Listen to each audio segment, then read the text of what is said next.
What's up, everybody? Welcome to Draft Chaff. This is episode number 167. My name is Zach. I'm one of your hosts, and joining me, as per usual, Ben Fisher. What's up, dude? Not too much. I have been queuing up a Storm.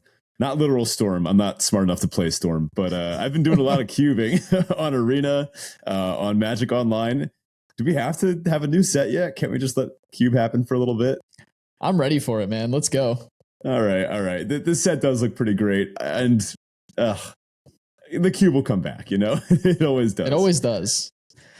All right, on to our usual housekeeping before we jump into our other segments. If you're not already in the Discord, do check that out. It's the best place to be to chat all things MTG. Come say hi to us, chat with the rest of the Chaficionados, brag about your trophy decks, and especially as we're coming into this new set, of course, the spoiler season channel has been popping off, and we're going to be talking about a lot of cards today.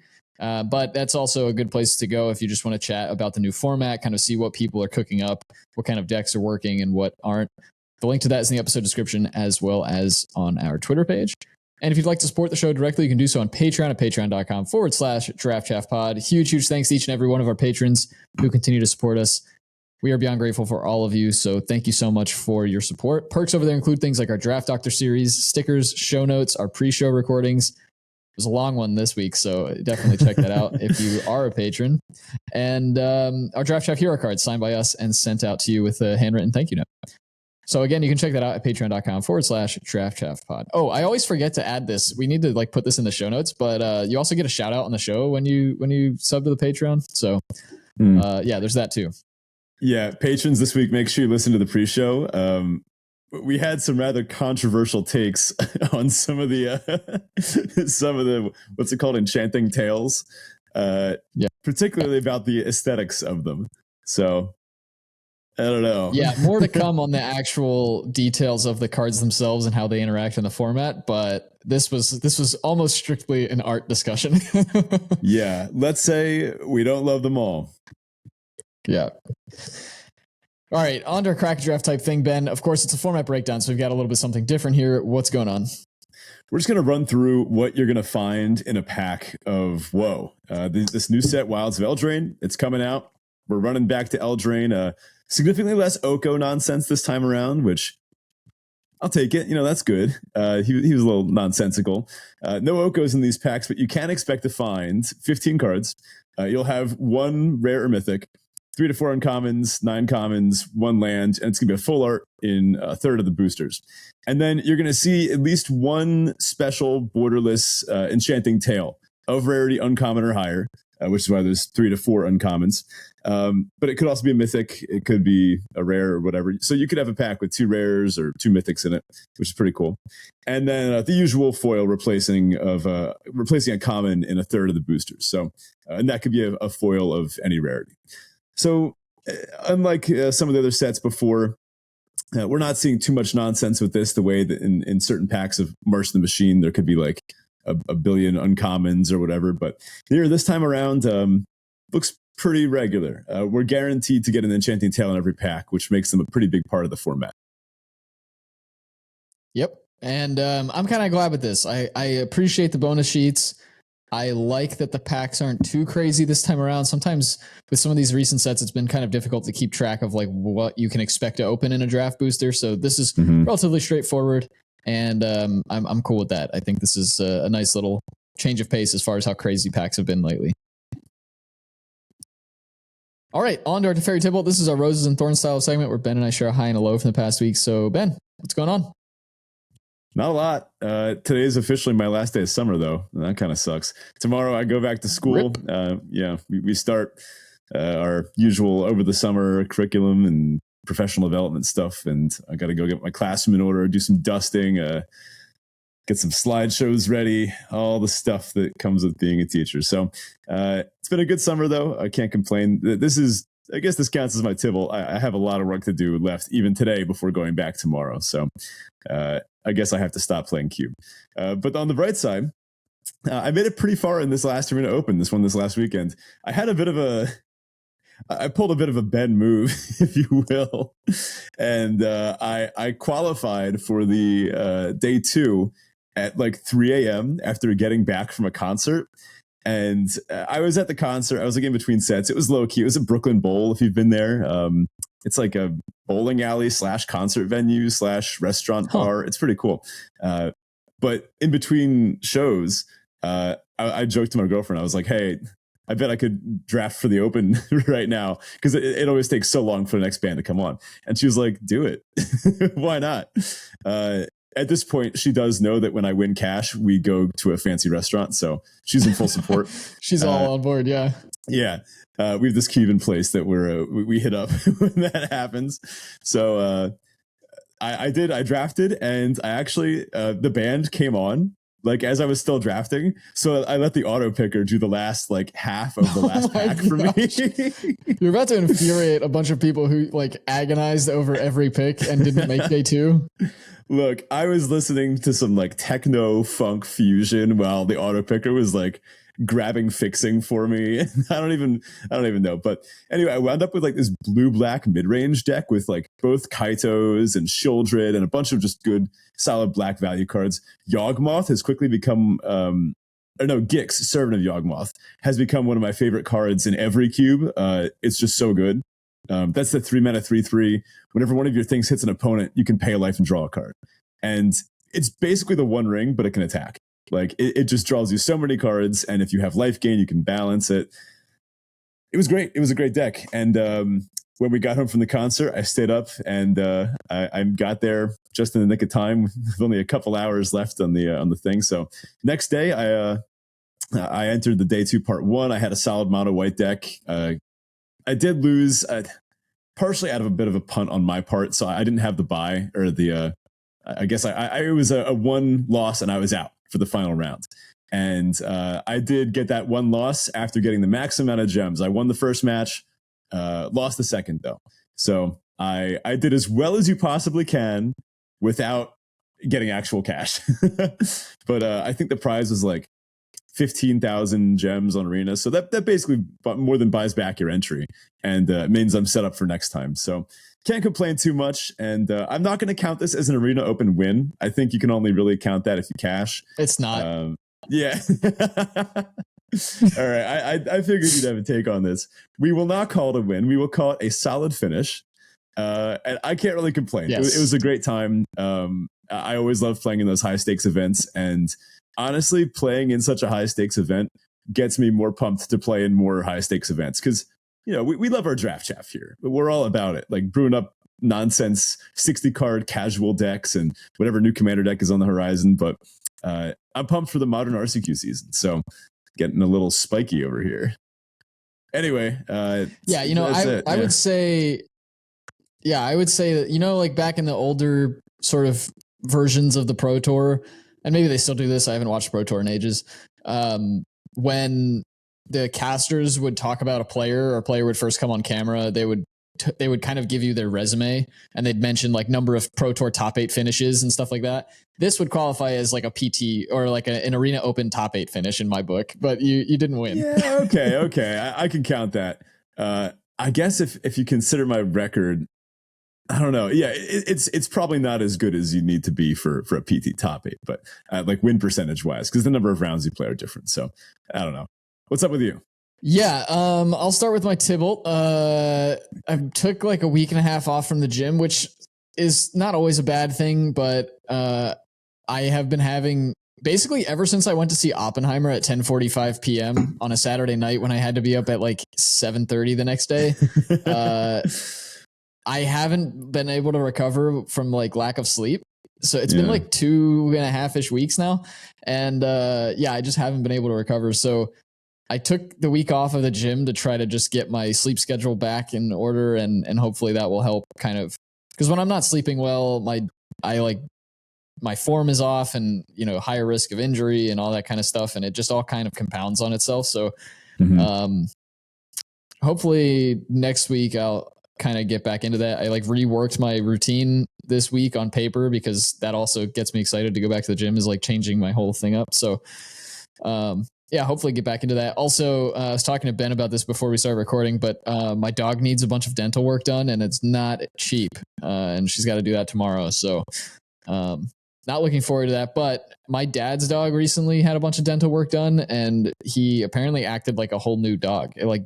It's like I don't know, taking your car in for like getting like an oil change and like a tire change and all that kind of just like tune up kind of stuff. Yeah, they start running a lot more efficiently or something. So gotta maximize your dog. He was like, efficiency. get ready for her to. Exactly. He was like, get ready for her to feel like a whole new dog. Who knows though? Like my dog is super lethargic and just kind of sleeps around. Maybe if like with her teeth fixed, she's gonna be like super energetic, and that was the thing holding her back. I may not even want her anymore. Yeah. Okay. let's see. Yeah. I'm not gonna hold my breath. Yeah. On the Teferi side, though, I have not been able to stop brewing commander decks. I've got 2 new ones, and I'm working on another one right now. So in the last like 3 weeks, I think I've built 7 or 8 new commander decks. But then you told me you scrapped some, right? I'm not actually purchasing all of them, but I built them online. I love that Moxfield has like a good testing tool on there, so you can kind of goldfish all the decks you build before you go buy a single card. Absolutely love it. Moxfield, sponsor us, please. That would be sick. We should try to figure that out. Let's put a pin in that. Not so approachable, I guess, for limited decks, but maybe we can get them to build in like a sealed deck kind of feature. Anyway, so for the listener, I've been brewing a bunch of random stuff, trying to get. I'm kind of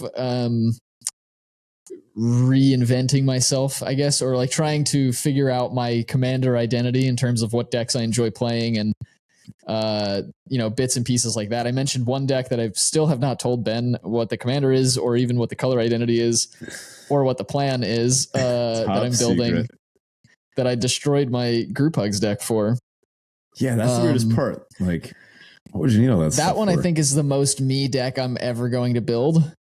Maybe. Whoa. But I'm in the middle of building one now that I think will end up being my version of Ben's elk deck, in that it's just a meme, but somehow really works really well. And this is also a very me deck, so I'm excited for this one. Interesting. But I did build a new commander that I am very excited for, and is not something I usually would do, but after play testing, I'm very excited about it. I actually ordered all the cards for it, so they might be in by the time we pre-release. We'll see. Hopefully. I'll be sure to bring a deck. All right, on to our main topic this week. Of course, it's the WoE format breakdown. Let's jump into it. If you're not watching or listening to this on Spotify or watching on YouTube, go do one of those 2 things, because we're going to show up a bunch of the cards on screen here. We've done some stuff with slides and such like that, so that you can kind of see the cards we're talking about as we talk about them. Let us know in the Discord how you enjoy that, if you do. So before we jump into the cards, so typically, as we do with all our format breakdowns, right, we're going to go through the mechanics that you can find in the set, both new and returning mechanics, and then we'll go through the kind of 2 color vectors. Typically, this follows along with what WotC puts out as like the signpost colors and sort of vectors for the set. Sometimes we revisit these later on and actually add in a few vectors that we notice maybe weren't advertised, but are kind of discovered by players as we go along. So let's start with our first mechanic, and I guess this is a mechanic, the Enchanting Tales. This is a huge aspect of the format. We underestimated just how big this would be in the last time it happened in Brothers War, when there was this extra bonus sheet. We kind of got it right in March of the Machine. I mean, those legends were obviously nuts, but here we see the same thing with enchantments. So there are 63 fan favorite enchantments, 1 in every single booster pack of varying rarity, nothing lower than an uncommon though. And honestly, bonus sheets have been great. And this one seems to be along the same lines. There will be a lot of high value reprints in there that might not necessarily be the best for limited. But there's some that are build arounds, right? Like ones that there's 3 different things that double the number of tokens you make. And there's definitely a lot of token makers in this set, between food and rats and fairies. So expect this to function pretty similar to the Brothers War bonus sheet, in that some of these are just going to be really integral to the texture of the format. Yeah, that said, most of them are not worth drafting. yeah, there's a lot of them that are absolute traps. Stay tuned for that list. All right, so next up, we've got these role tokens. Ben kind of alluded to briefly there. And the role tokens, well, there are a few of them, but we'll kind of briefly go over what they do and then, or how you make them. There are a bunch of cards that will say create a X role attached to target creature where the X will have some kind of word, right? So the interesting thing I'll go through all of the types of roles here in a second, but the interesting thing to note about the roles is that you can't have more than one role on a creature at a time. There may be some shenanigans to let that happen, but the cards that say create a role also will say in reminder text, if you control another role on it, put that one into the graveyard. And then enchanted creature has whatever that role provides. So let's go through what the roles are. The first is Cursed, which says enchanted creature has base power and toughness 1/1. Doesn't lose abilities or anything, but just base power and toughness 1/1. There's the Frogify. monster role. Yeah, essentially Frogify. The monster role says enchanted creature gets +1/+1 and has trample. Royal says enchanted creature gets +1/+1 and has ward 1. Sorcerer, enchanted creature gets +1/+1 and has whenever this creature attacks, scry 1. Wicked, enchanted creature gets +1/+1 and when this aura is put into a graveyard from the battlefield, each opponent loses 1 life. And Young Hero, enchanted creature has whenever this creature attacks, if its toughness is 3 or less, put a 1/1 counter on it. That's a lot. There's also an extra commander one that we're not going to see here, but that is a lot. Yeah, I know it's going to take me a long time to remember which one does what. I think they're relatively aptly named, so it shouldn't be too terribly difficult to remember them, but there's just a lot. This is like almost like printing 6 extra mechanics in the format.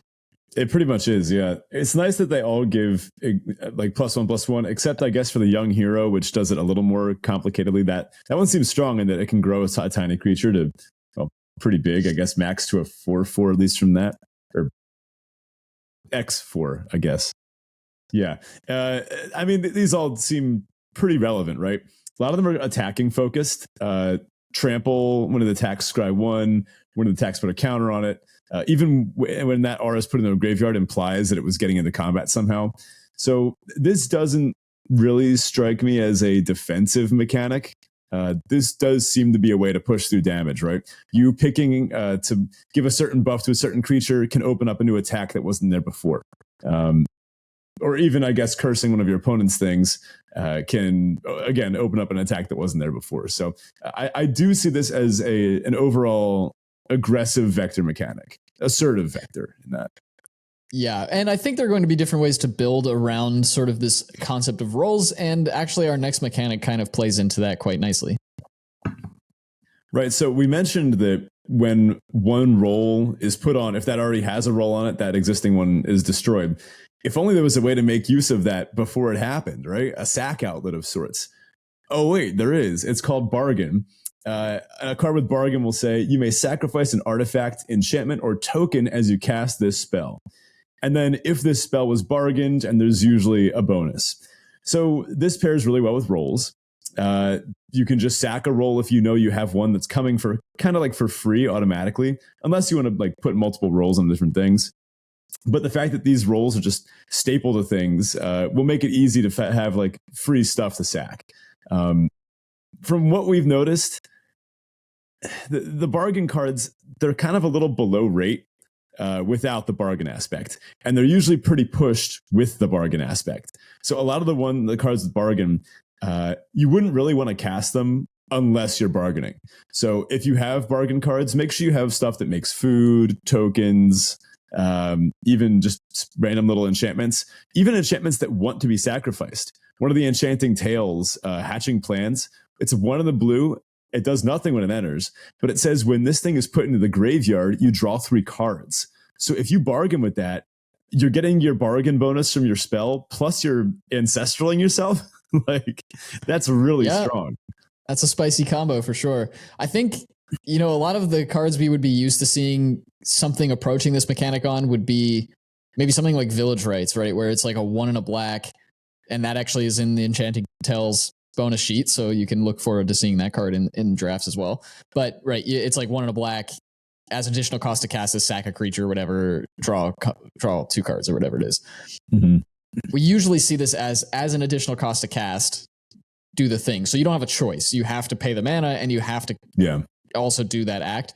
In this case, you don't have to do both. And so while they are slightly pushed kind of on the bargain side, and you do have to do some setup to make sure that you can sacrifice a thing to do the bargain, they aren't just dead cards without them. So it's kind of nice to have that. You can think about that a little bit as upside, though those cards are typically below rate, as Ben mentioned, when you're not bargaining them. So our next mechanic here is Celebration. And Celebration says, as long as 2 or more non-land permanents entered the battlefield under your control this turn, do something. So this is another one where you kind of want to look for cards that are going to generate permanents for you. Any cards that ETB to create rolls are going to be good for this purpose. You're getting 2 right there off the bat with those. So keep an eye out for those things. And then there are some adventures as well that will help, generate tokens or things like that. Yeah, this is definitely an aggressive mechanic as well. It's featured a lot in red and white, which, they want to be adding to the board plenty anyway. And we're back on adventures. Adventures have returned. And adventures are kind of the smoothing mechanic of the set. A lot of sets nowadays have a mechanic that kind of lets you do something early, maybe something late, like foretell or cycling. Usually it helps smooth out your mana. That's adventures. So there's adventures in this set, some that like make you a treasure or go get a land or let you play an extra land or something like that. And then you can, or just cast it as a creature, right? This also works as inherent card advantage. I mean, every single adventure is inherent card advantage because it says you can cast the adventure as part of the spell. Then you exile that spell and you can cast the creature or enchantment later from exile. These are pretty much guaranteed 2-for-1s. They are sometimes a little overcosted so that they're not just straight up like broken. But I mean, think about it. We've had some adventures that were, adventures was the top deck in standard for ages, right? I mean, the what was it? The Lovestruck Beast Bone Crusher Giant deck with Edgewall Innkeepers and what was it? The Lucky Clovers. Like copying enchantments was straight up busted in standard. So hopefully they've fixed it a little bit more this time around. Think about ones that curve into each other well. For example, Lovestruck Beast and Bone Crusher Giant naturally play on a curve. You Bone Crush something on turn 2, and then you cast the Giant on turn 3. You use the Lovestruck Giant to make a 1/1 on turn 1, and then you play it on turn 3. They're a little more awkward when the adventure costs like 5, and then the creature costs 3, or something like that. It doesn't really curve into itself as well, because then you're only getting the creature half if you're forced to play it on curve. Yeah, I will just to avoid confusion, of course, Bone Crusher Giant and Lovestruck Beast are not in this set, so don't look for those cards in particular, but those are good examples of really well built in terms of curve considerations. Adventures cards. This format does seem to have quite a few that have an adventure and the creature or enchantment, because this time around we also have adventures on enchantments. Where the 2 are costed the same. So you actually have some awkward curve considerations there as well, where you need to kind of figure out which one you want to cast on curve versus which one you may want to cast later. Obviously, you're getting more value out of adventure spells if you're casting the adventure side before playing the creature, because you can't cast the adventure after the creatures enter the battlefield when you cast it normally. That said, there are also kind of a twist with adventures this time around in that there are off-color adventures.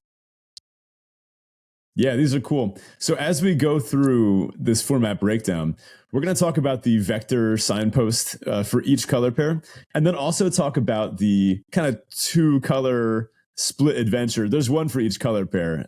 So we'll kind of get an idea of what those are trying to do. And who knows, maybe there will be some that are so good, you would put them in any deck that can cast half, right? Maybe like a white card with a green adventure, you still want to play that in like white-blue. But then that also opens up the possibility of splashing. Maybe you get these like multicolor adventure piles. It could be cool. It kind of reminds me of like split cards, right? Where sometimes you would play just one half of them, or you try to maybe manipulate your mana base so that you have the option to play both. I think there's some kind of free ways to splash in this format. So we'll see how good they end up being. Let's get started with blue-white, which we are calling stunning. Charade of Numbing Depths is 2 white-blue for a 2/3 Merfolk Wizard, and all of these are going to be legendary creatures at uncommon. It says, when Charade of Numbing Depths enters the battlefield, tap target creature an opponent controls and put a stun counter on it. Again, stun counters. If a permanent with a stun counter would become untapped, remove a stun counter from it instead. So if something has like 4 stun counters on it and you have a spell that says untap target creature, this works a little differently than the old way. Things used to get tapped down where they just wouldn't untap during the controller's next untap step. Now a stun counter would get removed and it just wouldn't untap. And then it says whenever you tap one or more untapped creatures your opponents control, draw a card. This ability triggers only once each turn. And of course, if you want to follow along with this, I have this beautiful PowerPoint going in the background. Look, I'm a teacher. I take making my slides very seriously, and I spruced them up a little bit. This card seems pretty good. Oh yeah, I mean, this is very much a me card. I love the idea of just tapping things down. These are my favorite color combo. Nothing to complain about here. I mean, a 4-mana 2/3 on rate is not so great, but it does get to tap down the thing, put a stun counter on it, so you're kind of frost linksing your opponent in a little bit of which kind of makes up for having the slower, the worst stats, right? And then the card draw engine's great. So I'm looking forward to seeing what the rest of this vector can support. Obviously, we're caring a lot about tapping untapped things. Yeah, and this obviously triggers off of itself. The only way this goes a little bit wrong is if they have no untapped creatures when you cast this, because it only procs off of untapped creatures. Yeah, but that said, if your opponent is on turn 4, if your opponent has nothing on the board that you can untap or that you can tap, then you're probably doing okay, unless they're super aggro and are just like attacking you with everything every turn. Yeah, so this is either probably really good or you're super behind and it's not going to be good at all. I'm going to lean towards this is good because there's plenty of support. Speaking of which, we have Threadbind Click. Guess this is a friend of like Vendilion Click and Mistbind Click and all those. We have a 3 and a blue 3/3 flyer. It's a fairy. And then our kind of off-color adventure is Rip the Seams. 2 and a white, instant, destroy target tapped creature. Easy.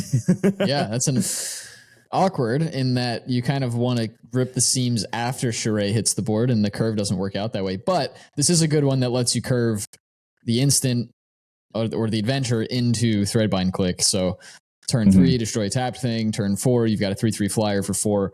Seems like great value. This is a card that I will probably be taking highly, at least for the beginning of the format until we see how things shake out. And this type of card pairs well with counter spells or instant speed card draw, which there's a big card we got to talk about later to go along with that. And then, you do something like this on turn 3, you destroy their attacking 2-drop, whatever, untap, play a 3-mana or 4-mana 3/3 flyer. Seems perfectly fine. Let's go through the white cards for this vector. So the uncommon I wanted to pick out here was Solitary Sanctuary. Something about Let It Go is coming to mind. I don't know. Something about this is the Let It Go card, right? She's built an icy castle. Solitary Sanctuary. Is that not a lyric from Let It Go? 2 and a white for an enchantment. When it enters the battlefield, tap target creature an opponent controls and put a stun counter on it. And then it says, whenever you tap an untapped creature an opponent controls, put a +1/+1 counter on target creature you control. So a disaster is if you have no creatures to put a counter on here. But I mean, imagine you curve this into Charade, right? Then you get to make her immediately into a 3/4 and draw a card off of it. I mean, this is just going to be so annoying to play against, like the hardcore tap lock vector. Oh yeah, and I'm loving everything about this. I can't wait to play this game. Yeah, I'm honestly pretty excited too. This looks like a lot of fun. Hilda of the Icy Crown. I may or may not be making a commander deck for her. And obviously, we're getting a lot of gas here for that. The common here for this vector in white, plunge into winter. 1 of the white, instant, tap up to 1 target creature, scry 1, draw a card. It does it all. Oh, yeah, that's fantastic. Also, well, I guess that doesn't pair super well with Charade because you do need to untap your opponent's stuff with Charade to trigger. But if you can have other ways to... Well, actually, this does hit your opponent's stuff, doesn't it? I'm just not reading properly. So this with Charade would let you draw 2 cards. Scry 1, draw 2 for 2 mana. Sounds pretty good. Oh, yeah. This is a super nice tempo card. I think to maximize this vector, you are going to want to play something on turn 2. Probably turn 1. Because otherwise, like, if your tempo is just holding them back, but they're still building out their board, eventually you're just going to keep playing your lands. You'll draw a bunch of cards, but if you're not pressuring them, then stalling them doesn't really do much. So I do think you want to be pressuring your opponent in this vector. And that'll be easier because all their stuff is tapped and locked down. Right. So you can just kind of attack freely. It's sort of like a tempo control vector. Yeah, imagine why I love it. Yeah. Let's look at the I will blue. say that does mean in my book that Solitary Sanctuary is going to be a really high pick for this vector, right? Because it's adding to the board. It's also helping you tap down your opponent's stuff. I mean, 1-drop, 2-drop Solitary Sanctuary is just going to be a brutal start for most of these decks. And I look forward to hosing my opponents quite a bit with this vector. Now, obviously, a card like Charette or Solitary Sanctuary is better with a repeatable tap thing. Plunge into Winter is just like a one-off. So how about Ice Wrought Sentry, or uncommon here? 2 and a blue. It is an elemental soldier at uncommon. It is vigilance, and it says whenever it attacks, you may pay 1 of the blue. When you do, tap target creature and opponent controls. I don't think I mentioned it's a 2/3. So 3 mana, 2/3 vigilance. And when it attacks, you pay 2, tap 1 of their things. And then it says whenever you tap an untapped creature and opponent controls, Ice Wrought Sentry gets +2/+1 until end of turn. Slow, expensive, a little clunky, but this thing is a 3 mana 4/4 vigilance just by itself. Well, that's 5 cool. mana 4/4 vigilance. I guess that taps your opponent's thing down. But yeah, I mean, it gets through the red zone really easily. You don't have to pay the 2. Yeah. Yeah. And this combines really well with something like Plunge into Winter, where you can tap something of theirs at instant speed to give it like a bonus. I mean, it has like weird fire breathing, ice breathing, I guess, tapping breathing. Now, when we first started looking at this set, I made a comment like, if they give us a common Frostlinks to support all this tapping stuff, then the vector will be golden. And they did. Snare Master Sprite is 1 blue for a 1/1 flyer. It's a fairy wizard, a common. When it enters the battlefield, you may pay 2. When you do, tap target creature and opponent controls and put a stun counter on it. You want like 10 of these in this deck. Oh, yeah. I don't think you can ever have enough of these. Yeah. This does exactly what I mentioned. You can play it on turn 1, and then you start chipping in for a little bit of damage at a time. You start growing it with Solitary Sanctuary, and they can never block it because you'll tap their flyer down, and then it can't untap during the next untap step. This thing is getting bigger. The Ice Wrought Sentry is vigilance and getting in for 1 million. This deck looks awesome. I'm super excited for this vector. I agree, man. I'm so excited for this one. And honestly, Snare Master Sprite is probably going to be the linchpin common for that deck. Oh, if you don't find these, the deck's probably not coming together, and it probably wasn't open in that seat. You will have to fight over the Snare Master Sprite with our next vector, though. Which is Fairly Faeries in blue-black. Our signpost vector here is Obira, Dreaming Duelist. It's blue-black for a 2/2 fairy warrior. It has flash, it has flying, and whenever another fairy enters the battlefield under your control, each opponent loses 1 life. So, pretty clear what we're looking to do here. Castings at instant speed, mostly fairies, drain your opponent out. And not even drain, I guess, just make them lose life. Be careful attacking into 2 open mana when they have an island and a swamp. Yeah. So our kind of split adventure here, split color adventure, is Spellscorn Coven. This is 3 and a black for a fairy warlock at uncommon. It's a 2/3 with flying. When it ETBs, each opponent discards a card. And then the adventure here is Take It Back. This is 2 and a blue for an instant. Return target spell to its owner's hand. Kind of a remand effect. And this is another one that curves really well. 3 mana into 4 mana. Lets you kind of do the thing. This is one that timing is going to matter a lot more on, I think, than the last one we looked at, because obviously you want to have a spell that you care to bounce back to your opponent's hand, but it hits any spell, so creatures, instants, sorceries, enchantments, whatever you want to target. And then obviously, if you're hitting the board with this while Obira's on the field, opponents are losing 1 as well as discarding a card. I'm a little suspicious of this card in that remand effects tend to be best when you're asserting a lot of pressure. And Obira does that pretty well, right? Your fairies are draining them. It's a 2/2 flyer for 2. Like, that's just a good rate. But usually remand effects are best when you don't give your opponent the chance to have another turn to cast that spell you put back in hand. It's a very tempo positive effect. And then the body of Spellscorn Coven coming in and making them discard a card. in the sort of beatdown tempo deck that you want to be doing, you don't really care about how many cards your opponent has. So these two are actually fighting against each other. Like, I get it if your opponent has empty-handed or something, then you put their last card back in their hand and then make them discard it. Like that's right. That obviously works.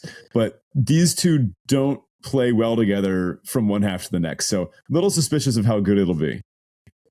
Yeah, I also kind of expected Spellscorn Coven to be a 3-2, not a 2-3. That'd be much better. Yeah. Also, I want to mention, I kind of just glossed over this with Obira, but Obira doesn't trigger herself. It's only another fairy. So just do keep that in mind when you're casting her. On to our blue cards here. For this vector, we've got Picklock Prankster up first. This is 1 and a blue for Fairy Rogue at Uncommon. It's a 1/3 with Flying and Vigilance. And it has an adventure as well. Free the Fae. This is 1 and a blue for an instant. Mill 4 cards, then put an instant, sorcery, or fairy card from among the milled cards into your hand.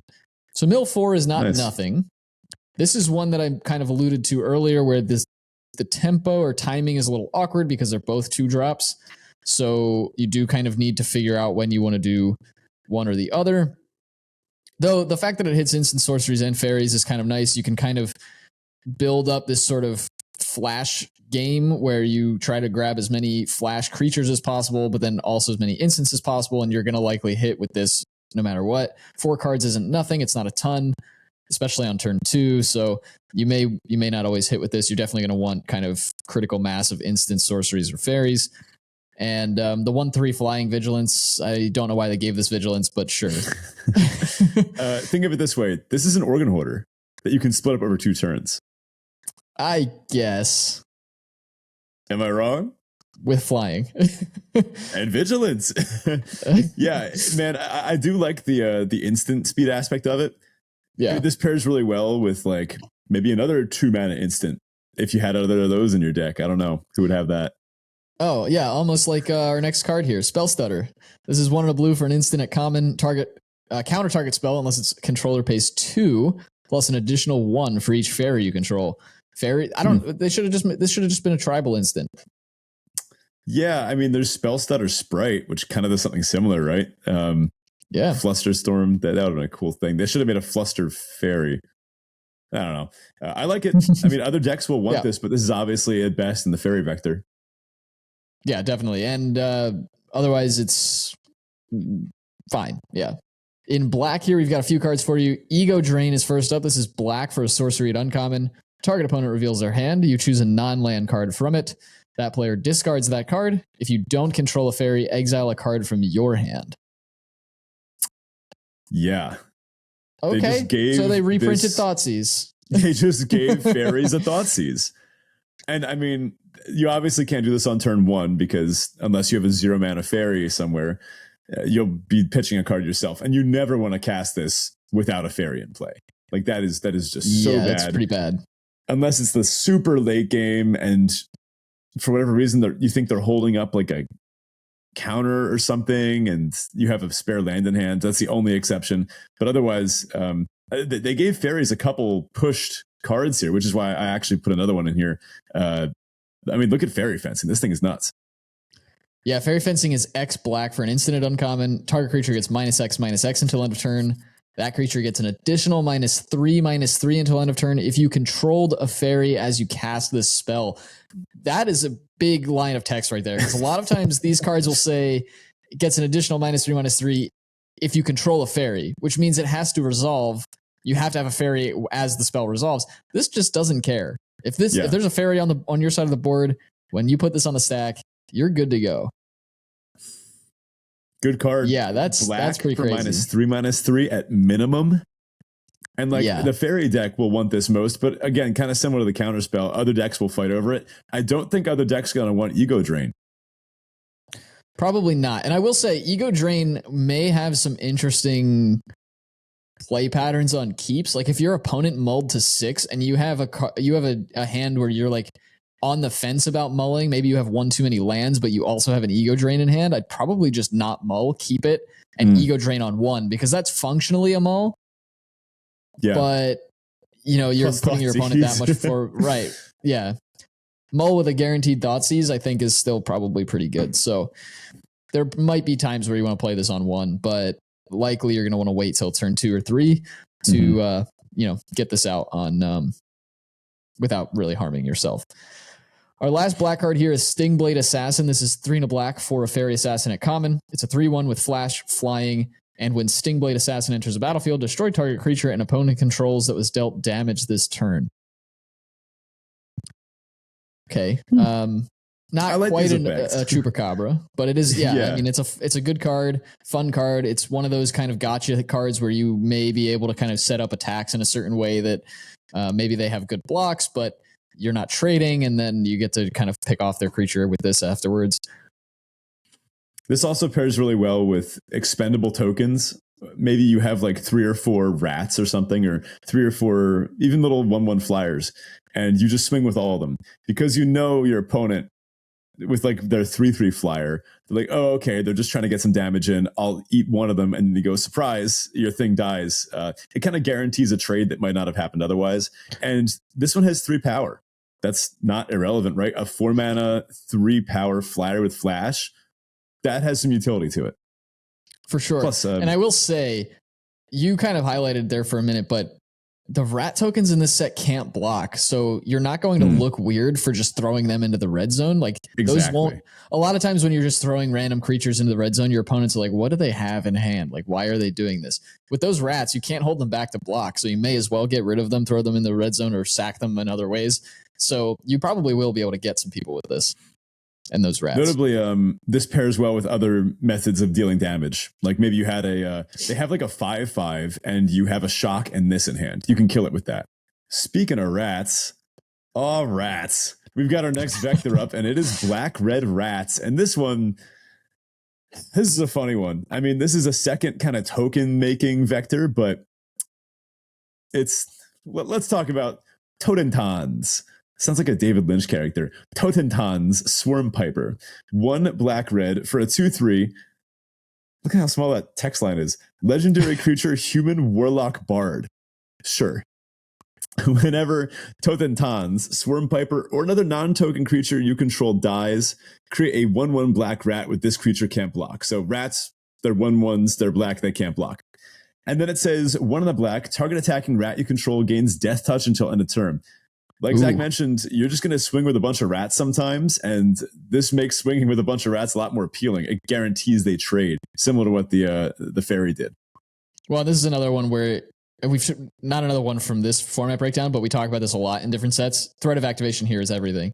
You have any number of rats, they're getting in. Your opponents are not likely to block them because if you have 2 mana up, you can just give any of them death touch. So, yeah, I love it.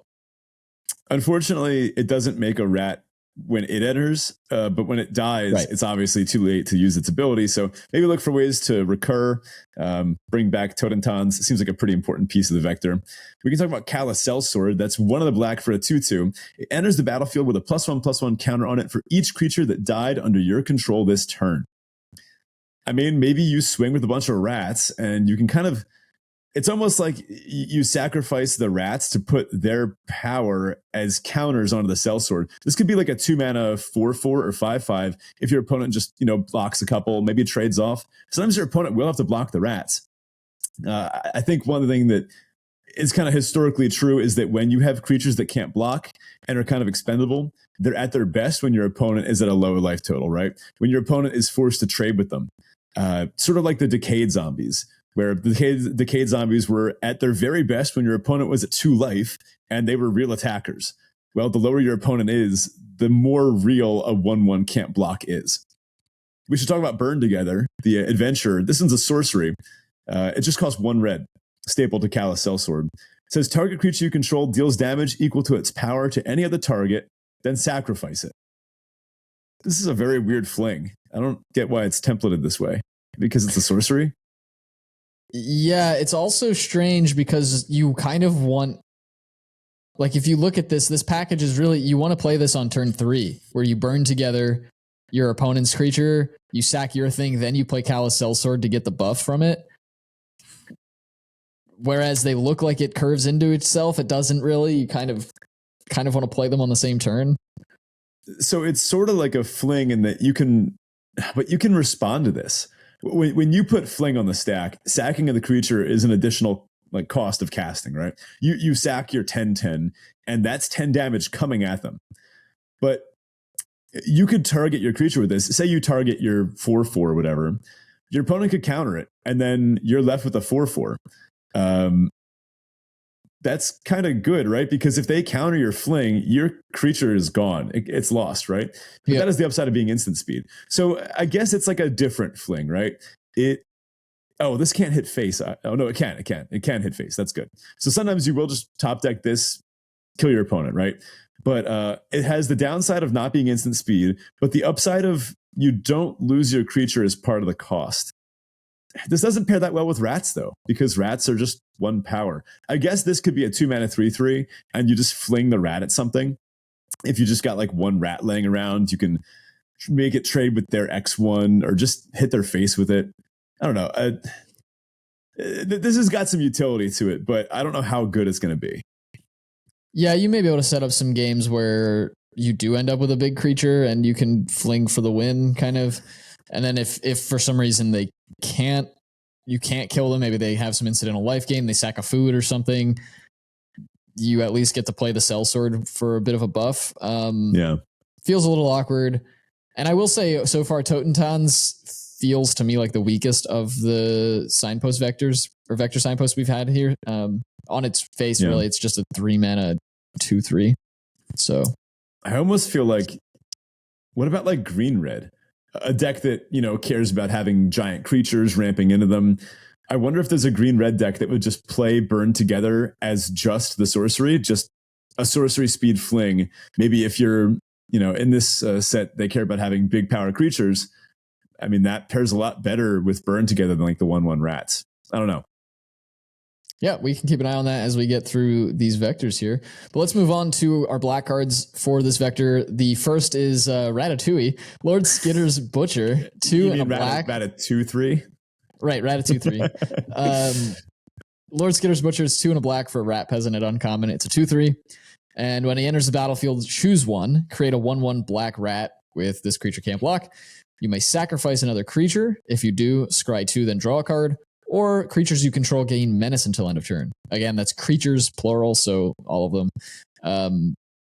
This is nice. 3-mana 2/3 with just tons of variability. You can kind of pick and choose what you need to do, modularity in that way. So I like it. I also love the Ratatouille reference, and I'm here for all of this. And a kind of similar version, but a downgrade, Voracious Vermin. 2 and a black, 2/1. When it enters the battlefield, you make a 1/1 rat. Can't block. And then it says, whenever another creature you control dies, put a 1/1 counter on Voracious Vermin. Seeing a theme here, when your rats die, they kind of buff up your other rats and other stuff. Yeah, seems good. I mean, a 3-mana, make 2 bodies, and black has historically always been great, and this one has the ability to grow. Yeah, I am a little sad they didn't print a rat that's like those traditional rats where it's like for every rat you have with the same name, they all get buffed or whatever. Yeah. Might have been just 2 straight up nice. Good. Yeah. Can I interest you in a Tattered Ratter? Yeah. This is a 1 and a red human peasant for a 2/2 that says whenever a rat you control becomes blocked, it gets +2/+0 until end of turn. Okay. So now we're turning these little 1/1s into like serious threats in terms of blocks. This is awkward because essentially it just gives them all unblockable, right? For all intents and purposes, because nobody's going to block in front of this block your rats if this is on the board. That said, sure, I guess if this just said your rats have unblockable, that would be fine too. And last up here, we've got Ratcatcher Trainee. This is 1 of red for a 2/1 human peasant at common. As long as it's your turn, Ratcatcher Trainee has first strike. And then there's also an adventure here, Pest Problem. This is 2 and a red for an instant. Create 2 1/1 black rat creature tokens with this creature can't block. Super awkward. Yeah. You definitely want the Pest Problem.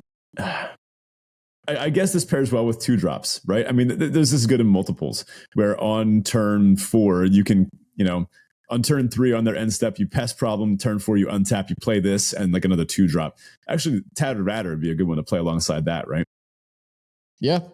Yeah, that's true. I guess you kind of have to get a little bit more creative with what your curve looks like and how you're actually using that curve to make this card feel really good. I think most decks that are going to play this will want them for the pest problems, but then yeah, if you can find ways to just take advantage of your mana on turn 4, you'll probably be happy with this. I do like the flavor of this. It's a rat catcher where they keep getting out and she keeps catching them again and they keep getting out. Yeah. She can actually attack straight through rats as they can't block, even has first strike, but then it loses first strike, so she can't block the rats. So kind of a funny little card there. All right, on to red green, which we're dubbing Not So Little Red Riding Hood, with the signpost of Ruby Daring Tracker. This is red and a green.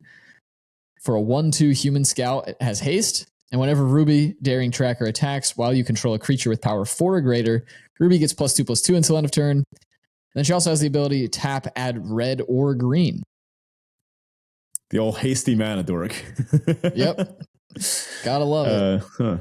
Yeah, I mean, a 2/3 that becomes a 3/4 with haste in the end, like later on. Yeah, and it's a mana dork. It's not bad early. It's not blank late. Seems perfect. Yeah, we also, this is kind of a recurring red-green theme, this whole power 4 or greater thing. I don't know if they ever keyworded that one, but yeah, I guess, obviously we're looking to kind of get big creatures. Those big creatures likely cost more, so she's kind of helping support both areas there. And then, yeah, she's just attacking as a 3/4 when you do have those creatures out, so pretty nice. Next up is Picnic Ruiner. This is 1 red for a Goblin Rogue. It's a 2/2 at uncommon. Whenever Picnic Ruiner attacks while you control a creature with power 4 or greater, Picnic Ruiner gains double strike until end of turn. Nice. And then you have the adventure side, Stolen Goodies. This is 3 and a green for a sorcery. Distribute 3 +1/+1 counters among any number of target creatures you control.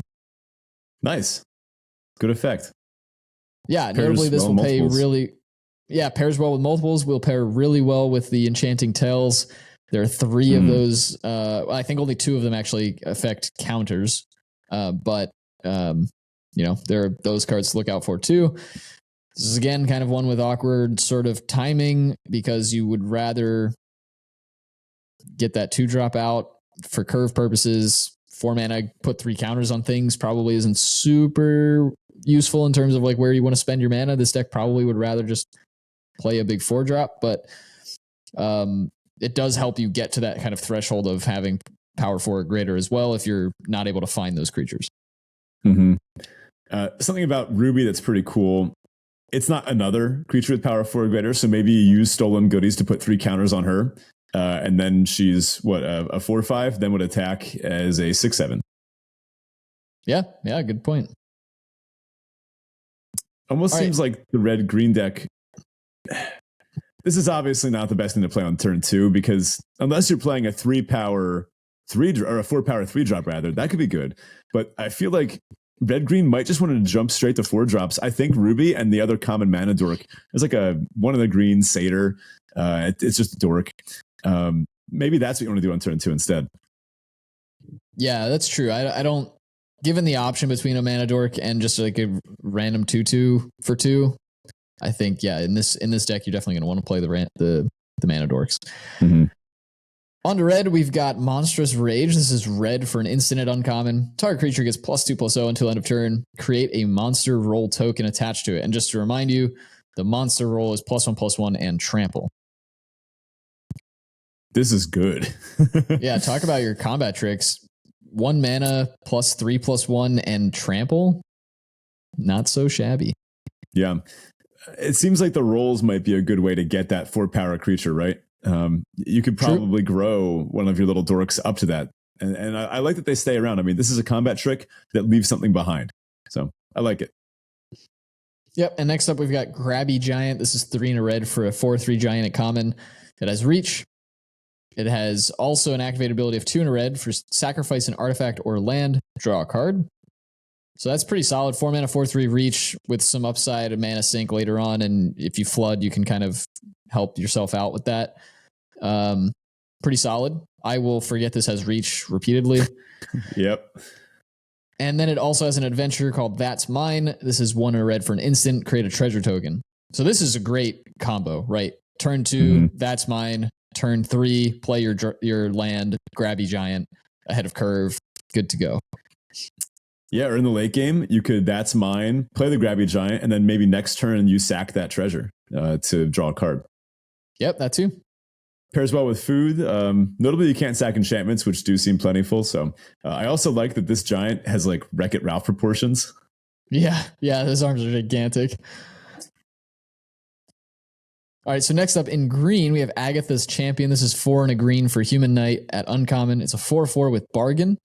And again, that means you can sacrifice an artifact, enchantment, or token as you cast it. It has Trample. And when Agatha's Champion enters the battlefield, if it was bargained, it fights up to 1 target creature you don't control. So there's a 5-mana 4/4 with Trample at base, a little bit below rate. Typically, we'd want to see this at like maybe 4 mana. Although this one's not bad, really. It's pretty good. But if you can bargain it, it's also got a fight spell attached to it, which is just fantastic. That's so good. Yeah, and like it's a 4/4. This is going to kill something for sure. It might not kill the biggest thing that you need it to, but at worst, this can still take down like a 5/4. I mean, this is green's probably best approximation to Ravenous Chupacabra, though. Yeah. Imagine blinking this or getting it back from the graveyard, this is a good one. Yeah, I will say the blink probably doesn't work, right? Because you don't cast it again. Oh, right. No, it's a cast. Yeah, okay. So you just want to get this back to your hand somehow and then recast it. Yeah, bargains on cast. And next up here, we've got Verdant Outrider. This is 2 and a green for a Human Knight at common. It's a 4/2, and it has an activated ability of 1 and a green. Verdant Outrider can't be blocked by creatures with power 2 or less this turn. So that's a pretty solid little 3 drop there, right? 3 mana 4/2 that you can kind of throw some mana into to make it unblockable. I think works really nicely, and obviously at 2 toughness, these cards kind of get outclassed pretty quickly. So being able to kind of force your opponent to block it with a real creature at that point is pretty nice. Otherwise, it's doing the 4 power thing. That's a reasonable amount of damage that your opponent's not going to want to take forever. So yeah, this seems like a solid little common for this deck. Here's a reason to play that Picnic Ruiner on turn 2, right? If you have a Verdant Outrider in hand. This just seems like maybe the most solid 3 drop with 4 power you can get. Next up, we've got our green-white Vector, which is just Enchanted, in Enchantress.deck. We've got Sir Armont the Redeemer. 3 green-white for a 4/4 Human Knight. When it enters the battlefield, create a monster role token attached to another target creature you control. And it has the usual stuff. If that creature already has another roll on it, you kill that roll. And then the enchanted creature gets 1/1 and trample. Then it says enchanted creatures you control get +1/+1. Nice. Very clear what this thing wants to do. This one does work with flickering. And I think there is at least one flicker card in the set. Well, anyway, Sir Armont does not do anything if you have no other creatures. So yes, green-white does want to have a pretty good sized board and make sure you have a good target for this. And I probably wouldn't cast this if your opponent has like a kill spell up or mana open to interact, because you can get pretty blown out if this ends up just being a 5-mana 4/4 no text. But the enchanted creatures get 1/1. That seems pretty relevant. And you're giving something 2/2 and trample just when it enters. So on rate, you are getting 6/6 worth of stats. It seems pretty good in the right deck. Yeah, I think looking at this, I kind of wish they had printed it as 5-mana 3/3. Create a monster role token attached to a target creature, so she could put it on herself. Yeah. And then I guess it'd be a 5-mana 6/6 with upside, which maybe is still too good. But so we've also got Woodland Acolyte here. 2 and a white for a 2/2 human cleric at uncommon. When it enters the battlefield, draw a card. Look at that. Okay. Wow. Go white. It doesn't say your opponent draws a card on it though, so I think that's why it's only a 3/3. They had to nerf Farsight Adept. Right. This is actually just a strictly worse Farsight Adept. It's only got 2/2 instead of 3/3. And then it has Mend the Wilds.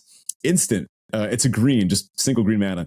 Put target permanent from your graveyard on top of your library. Man, this is the top deck of all top decks. If your bomb got killed earlier, you rip this off the top, you put your bomb back on top, it enters, you draw it, and then you cast it again. This thing seems cool. And this gets any permanent. So sneakily, you can get pump spells if they're adventures. Right, yeah, because the adventures are attached to permanents. So you do kind of also kind of have the option to pick up instants and sorceries with this too. Good point there. This is just a solid white uncommon. You're gonna want these in every white deck, whether you're playing green or not. And if you are playing green, more power to you. These will probably be some of the highest picked white uncommons, and I don't expect to see them come around the table very often, unless white green's like unplayable. But yeah, sometimes these regrowth effects, they're just too narrow, and you don't really want to slot that into it's not really worth a whole card in a deck sometimes, especially green white, where you'd rather curve out with creatures. But this kind of just has it stapled onto a great body, so I like it. Yeah, I will say too, this Woodland Acolyte, while it is white-green in terms of the color breakdown for the adventure and the creature, this isn't one that isn't really synergistic with white-green as a vector outside of the fact that it's a creature that can wear enchantments. So yeah, don't feel like you need to play this in a white-green deck. Put this in any white deck. I don't think I would say put this in any green deck, though. If you're not playing white, it's probably not worth it. Yeah, this doesn't play super well with the rolls thing, which, I mean, Sir Armont makes it pretty clear that you want to be doing stuff with rolls and putting auras on your creatures. This has nothing to do with that, but whatever. It'll wear them nicely. Yeah. All right. I'm getting on the soapbox. The Princess Takes Flight is awesome. I love this card. 2 and a white. It's a saga at uncommon. It says exile up to 1 target creature. Then target creature you control gets +2/+2 and gains flying until end of turn. That's chapter 2. And then chapter 3 is return the exiled card to the battlefield under its owner's control. This is just a flicker spell, right? Delayed flicker. You don't target your opponent's stuff with this, do you? Or you do, and then you just kill them. I know you're going to say that. Yes, it's so good. If you just kill your opponent with this, let's say your opponent's at 5, they have like 3 blockers. You look at this and you go, I can just use this to exile their biggest thing. Then the next turn, like you get a decent attack and maybe kill them there on the spot. And then the next turn, you get to pump one of your things 2/2 and flying. Like that's really good. Also notable, the fairy tokens can't block. Oh no, they can block flyers. Shoot. All right, whatever. Maybe they won't leave one back. Maybe you'll get them anyway. This doesn't have read ahead, so you're doing the usual saga thing. This can flicker something with a good ETB. Notably, both Sir Armont and Woodland Acolyte have pretty great ETBs that you would want to retrigger anyway. This also helps knock off hostile auras, right? There's a pacifism in this set. Maybe your thing got a cursed roll attached to it. Your Sir Armont got turned into a 1/1. Imagine you flicker Sir Armont with this. This is a mid-range card that kind of slants aggressive. It's mid-range with assertive applications. It is going to be one of my favorite cards in the set. I'm calling it now. Are you putting the soapbox away? Are you done? Onto the common, which is Slumbering Keep Guard. 1 mana, 1/1. Whenever an enchantment enters the battlefield under your control, scry 1. And then you can pay 2 and a white. It gets +1/+1 until end of turn for each enchantment you control. And I don't think it's going to be that hard for that to be like +4/+4. It's sort of like a threat of activation type card that pairs well with instants. And just whenever an enchantment enters the battlefield, scry 1. I think that's going to help you find more enchantments, right? This pairs well with things that create rolls. This will pair well with a lot of the Enchanting Tales. And this does pair well with, the cheap ones that'll come in quickly. And I think this is a lot of value for your 1/1. Yeah, and I think this vector is going to show us that really those. I think normally when we read an effect like this, you're like, yeah, how many enchantments are you running in your deck? The enchantments in this deck are not enchantments at all. They're really creatures because they're just creatures that ETB to add a roll to something. So yeah, you're going to get incidental upside for this. At what point are you happy using 3 mana to get +1/+1? Yeah, you probably want it to be 4 or higher, right? I mean, 3 mana +3/+3, I guess is fine. Then this is overall a 4 mana 4/4 with upside. That's still probably fine. But really, you're not happy if this is less than 3. Now you can pump that multiple times. This is a 1/1 that can just kill them in the late game. Like this sort of reminds me of the Basking Rootwalla, the one with the domain that you could pump for X where X was its domain. In that this can threaten to attack for like 10 on your 1 mana 1/1. That's and true. It's scrying to in the find late you game, more this stuff. is kind of crazy. Yeah. A lot of application for your little guy here.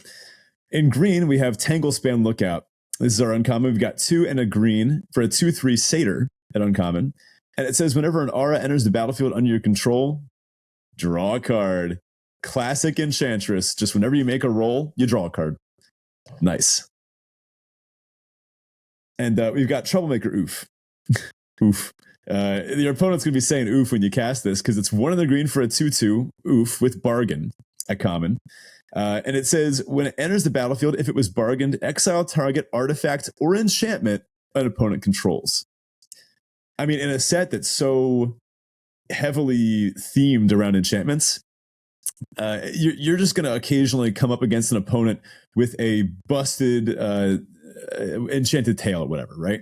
Or like a really good, even like an Oblivion Ring effect. When you get to like just exile it for good, and it's not exile until this leaves the battlefield, it's just gone.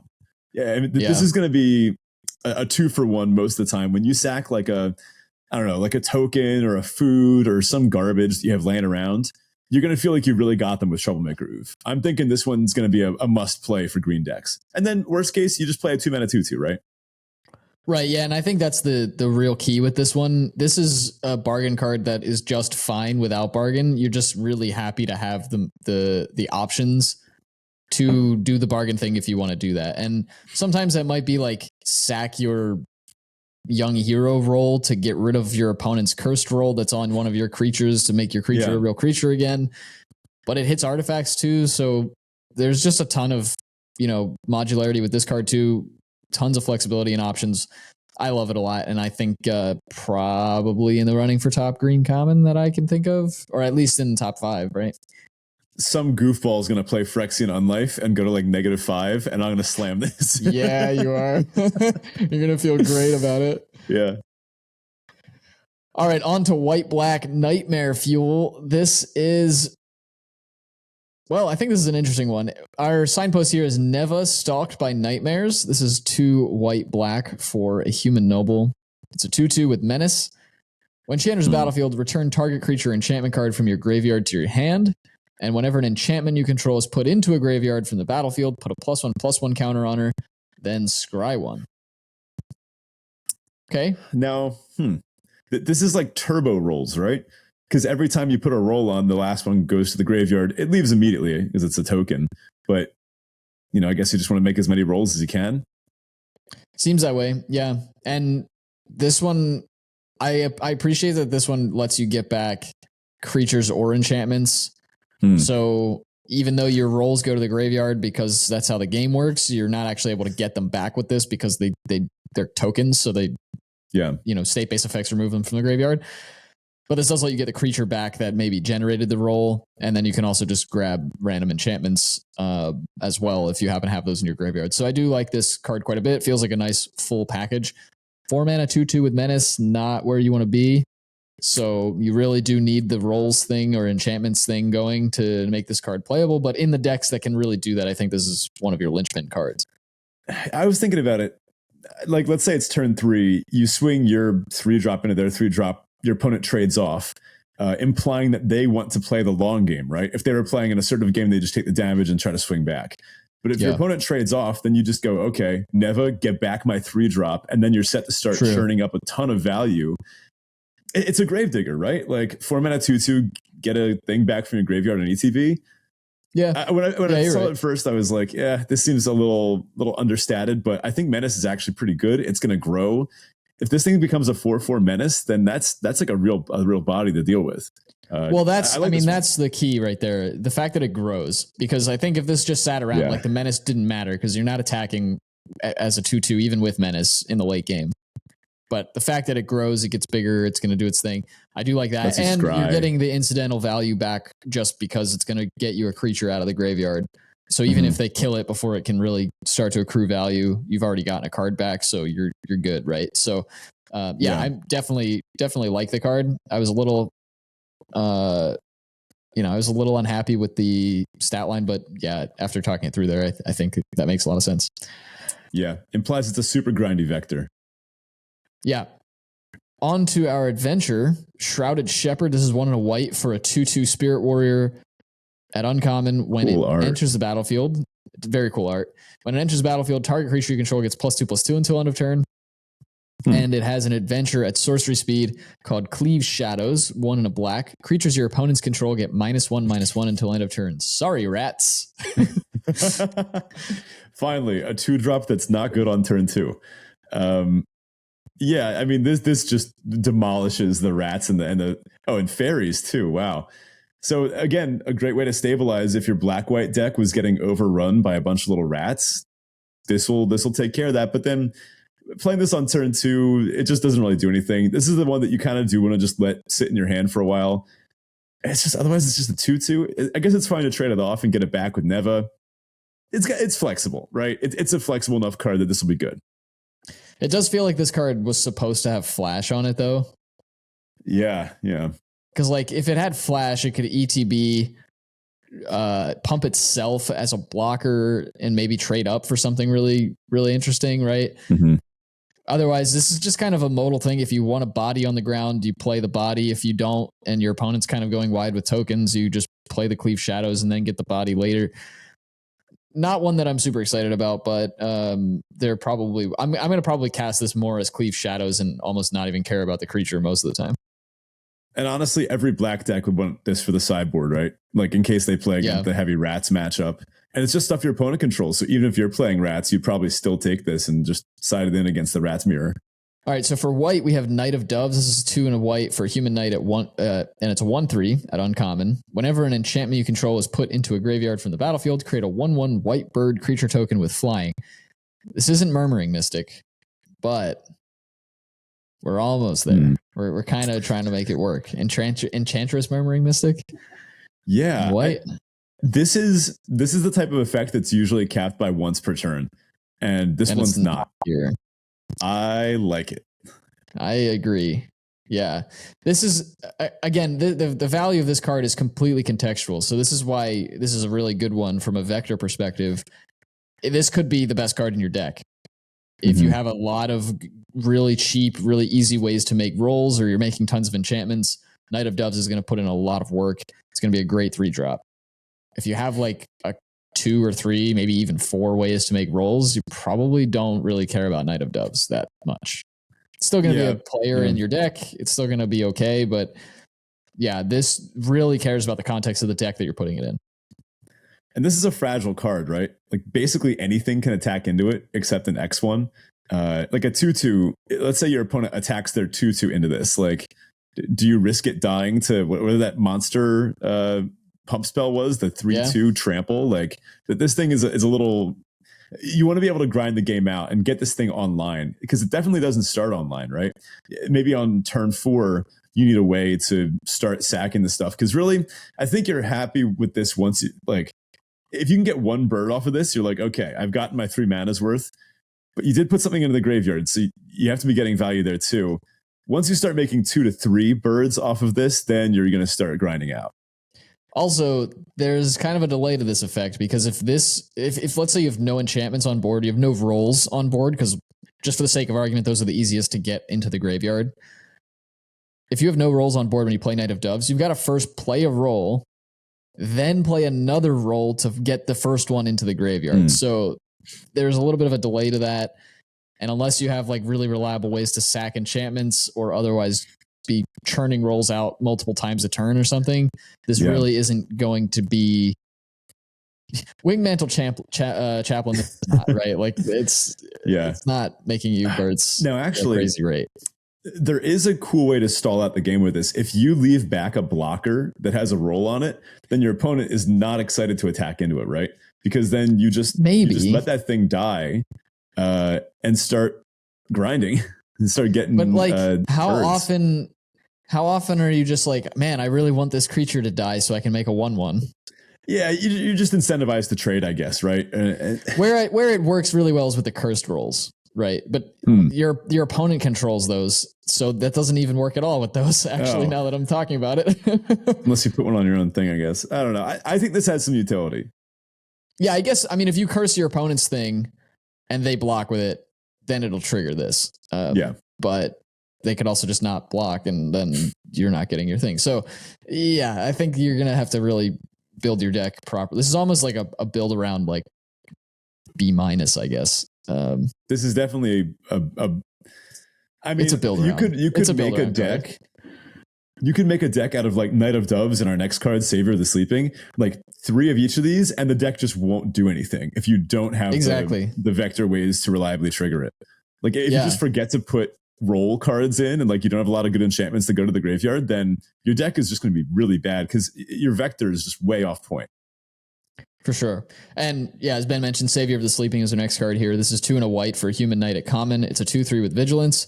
Whenever an enchantment you control is put into a graveyard from the battlefield, put a 1/1 counter on Savior of the Sleeping. So yeah, we're seeing a decent number of ways to kind of make this happen in terms of, I guess, payoffs for getting your enchantments in the graveyard. Whether this stacks up well against the green-white vector, I think I'd rather be in green-white because that cares about you putting those enchantments in the onto the board. On the field. This is like the delayed half of that where you like actually want to get rid of them, and you need ways to do that in order for these cards to be really worth their mana value. Now, this does pair with ways to, get enchantments into the graveyard themselves. And there is a common black and a common white enchantment that ETB to make a thing, and then to have a thing happen. The black one makes their opponent discard. The white one makes a 2/2. We'll talk about them in other vectors later as well, because they actually have a lot of cross applicability. But there are commons in both colors that can sack themselves, right? It's kind of like the omens, if you remember from Theros Beyond Death. They like ETB to have an effect, and then you can pay 3 to sack them and like scry or something. I think the white one scries, and the black one, I don't know. We'll talk about it later. It's coming up soon. But in black, we have some other ways to pay off enchantments going to the graveyard, and some pretty good ones too. Yeah, so first up, we have Ashiok's Reaper. This is 3 and a black for a nightmare at uncommon. It's a 3/3, and it says whenever an enchantment you control is put into a graveyard from the battlefield, draw a card. That's a good hill giant. Yeah, I mean, just solid. Yeah, exactly. It's just a solid hill giant. It's going to give you some card draw value. This one, you really only need to get the 1 card off of it to be happy.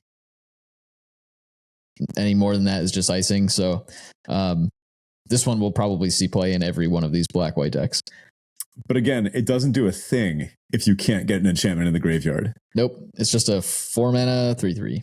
It's like a combo deck almost. Kind of reminds me of like the Scry decks from LTR. Like when they came together, they were nuts, but you could also have like a bunch of Scry payoffs and then just not enough ways to enable them, and the deck was gross. Like it just couldn't win. Yeah, but I think also in the same way, this reminds me of the Scry deck from LTR, where like we were talking, I think last week, where, LSV had like one of the best Scry decks you could actually build. Like even if you could just handpick cards from the set and build a deck with it, he probably had the best one, and he still didn't do well. Like the deck still went 1-2 or 1-3 or whatever. Like I think this might be the same thing where just, I don't know, it's good, but like, is it good compared to everything else everybody else is doing? Probably not. Yeah, it has the same problem, funny enough, as Ramp in Vintage Cube, where when you draw the wrong half of your deck at the wrong time, your deck doesn't function. Like in Vintage Cube, when you draw all of your Ramp spells, when you draw all your Mana Dorks, but then you don't draw your Titan or your Hoof, then the deck just can't win. And here, similarly, if you don't draw your enchantments that go to the graveyard, I don't know, maybe we're underestimating just how common enchantments going to the graveyard are. Because here, I mean, we're discussing 5 strong payoffs for this vector. The payoffs are all over the place. Yeah, we've got those for sure. Speaking of, our next one here is Wicked Visitor. This is 1 and a black for a nightmare at common. It's a 2/2, so 2 mana 2/2. At least this one is kind of on rate for its stats. And it says whenever an enchantment you control is put into a graveyard from the battlefield, each opponent loses 1 life. So, okay, this one's actively winning you the game in some capacity. That will get problematic if you can do this whole thing. Like, if you can make any of these cards good, they're going to be really good. I think all of these payoffs, even at the common level, are quite good. We do have like an extra one here. I'm not sure if you're watching, if you'll be able to see this, because I think our heads are going to cover this up. But Warehouse Tabby is black for a 1/1 cat at common. Whenever an enchantment you control is put into a graveyard from the battlefield, create a 1/1 rat. And then you can pay 1 and a black and give Warehouse Tabby Death Touch until end of turn. And, just look at that art. Sorry, watcher / listener. Hopefully you're watching. Just look at that art. It's so funny. Like this cat has killed one of the rats, and now like there's a million glowing eyes staring at it, and the face the cat's making is just that's Priceless. awesome. Shout out to Steve Prescott for this one. So let's chat food. This is a vector that's near and dear to your heart. Black-green food fighters. We've got Greta Sweet Tooth Scourge as our vector uncommon here. 1 black-green for a 3/3 human warrior at uncommon. It's a legend. When it ETBs, you make a food. We know what that is. It's an artifact. It has 2. It says pay 2, tap, sack this artifact, you gain 3 life. And then she has 2 activated abilities. You can pay green, sacrifice a food, put a +1/+1 counter on target creature, activate only as a sorcery. Womp womp. But then it also has 1 in the black, sacrifice a food, you draw a card and lose 1 life. That's the big one. I mean, this is, it draws a card, it replaces itself automatically as long as she lives long enough to draw that card off the food. I mean, who needs to gain life? You can just draw your deck, right? This card seems great. Yeah, it also pairs really well with any other food. Like if for some reason the losing a life would be a reason not to sack the food to draw the card, you can sack a food, gain some life, then sack a different food to draw the card. Like, yeah, it just works nicely, kind of all synergizes well with each other. And otherwise, it's a 3-mana 3/3 with upside, so not a whole lot to complain about. This pairs well with repeatable food generators. I think there's a 5-drop in black called Scream Puff that whenever it attacks or hits your opponent, it makes a food. Let's chat about Gingerbread Hunter. It's wearing a bunch of like decapitated gingerbread heads around its neck. This giant, this is a funny one. 4 and a green, 5/5. It's a giant and uncommon. When it ETBs, you make a food. Easy. Stabilizing, the honey mammoth of the set, if you will. And it also has Puny Snack, which is 2 and a black. It's an instant, and it says target creature gets -2/-2 until end of turn. This is great. I mean, this is just a kill spell or a good combat trick. And it curves into itself. So this is just a nice, solid mid-rangey card. I like it. Also, I just want to point out, like, that's a giant using a sword to pick his teeth. Those gingerbread must have been gigantic because their heads are not small, really. They don't explicitly talk about it in the main story. But apparently it seems that there's this place called Sweet Tooth, which is just a place in the Wilds of Eldraine that's overrun by candy monsters. You see Greta here is the scourge of this place. But look at those. Those are full-size gingerbread houses. I guess this implies there's full-size gingerbread people. You know, that there is a comment to be made about gingerbread people living in houses made of their own flesh, but I don't think we have time to unpack that one today. Yeah. So we can talk about the Witch's Vanity. This is 1 in the black. It says destroy target creature an opponent controls with mana value 2. It's a saga. Chapter 1 is destroy target creature an opponent controls with mana value 2 or less. So 1 in the black to do that, that's already pretty good, right? Just 1 in the black, kill their 2-drop. I like it. Chapter 2 is you create a food token. And then chapter 3 is create a Wicked Roll token attached to target creature you control. And the Wicked Roll is the one that drains when that aura goes to the graveyard. So black-green is kind of set up to be both food, but also bargain. Black-green has the easiest time making tokens. Like, look at this. The Witch's Vanity. I mean, it makes a food, it makes a Wicked Roll. It also makes this saga. So, you know, occasionally you'll be able to sacrifice this enchantment to bargain. Maybe you don't care about getting the Wicked Roll. You want to, or maybe you don't even care about getting the food or the Wicked Roll. You could sacrifice it even on the first turn you play it, right? After you destroy one of your opponent's things. Or, of course, you could sack the food to bargain or sack the Wicked Roll to bargain. I mean, this is just like a all one-stop shop for bargaining, right? This just makes so many permanents. That's true. And if you have like an instant you can bargain, I guess you could sack this in response to its trigger going on the stack to sack it when you've got too many. Is that how that works? I'm trying to think of how the stack works. Upkeep. I think it disappears the moment the third. I'm pretty sure by the time the 3rd chapter triggers, it's already in the graveyard. So okay. You could do it on your upkeep if you want, like during your draw step or just before you get to your main phase, before that trigger goes on the stack. And then this is actually that enchantment payoff I was talking about earlier, Hopeless Nightmare. This is another good bargaining card, but also one that'll go perfectly well into black-white. And this one, I don't know, I've seen people saying this could see modern play in Black Burn, which is a deck someone would want to play, I guess. I think you just call that burnt. Oh man, those players, I hope you're listening now because you got to take that. It's just a black mana for an enchantment, a common. When it enters the battlefield, each opponent discards a card and loses 2 life. And then when it's put into a graveyard from the battlefield, scry 2, and you can pay 2 and a black to sacrifice it. So this, this is perfect, right? This is like a glue piece that a lot of decks going to want. The question is, how good is that first part? Making your opponent discard and lose 2. I mean, oh man, there's Waste Not in this set, right? Someone's going to make like a Waste Not deck with like 15 of these. Because no one, I mean, you're going to want to be high picks, yeah. Yeah, unless it's such glue that you can just take this and it's like a safe early pick. Depends how mid-ranging the format is too. Like an aggro deck doesn't care about this that much. But maybe you could use this to snipe the last card out of your opponent's hands. And then if you can find a way to bargain it and it scries too and you bargain, the ETB isn't bad. Like this does just shock your opponent. This does a ton of stuff for 1 mana. And it does seem to glue together several of the main vectors. The black-white vector wants as many of these as it can get. A deck with enough bargain cards will probably play some of these too. Yeah, I think that's probably something we overlooked with black-white is that like bargain exists. So you don't necessarily need to be creating more rolls. You just need to be able to, you need a balance between that and bargain, I guess. Mm-hmm. This is a card that you need, I feel like you need bargain for though, because again, in a black-white deck, sure, this comes in, it'll make your opponent discard a card, it'll shock them.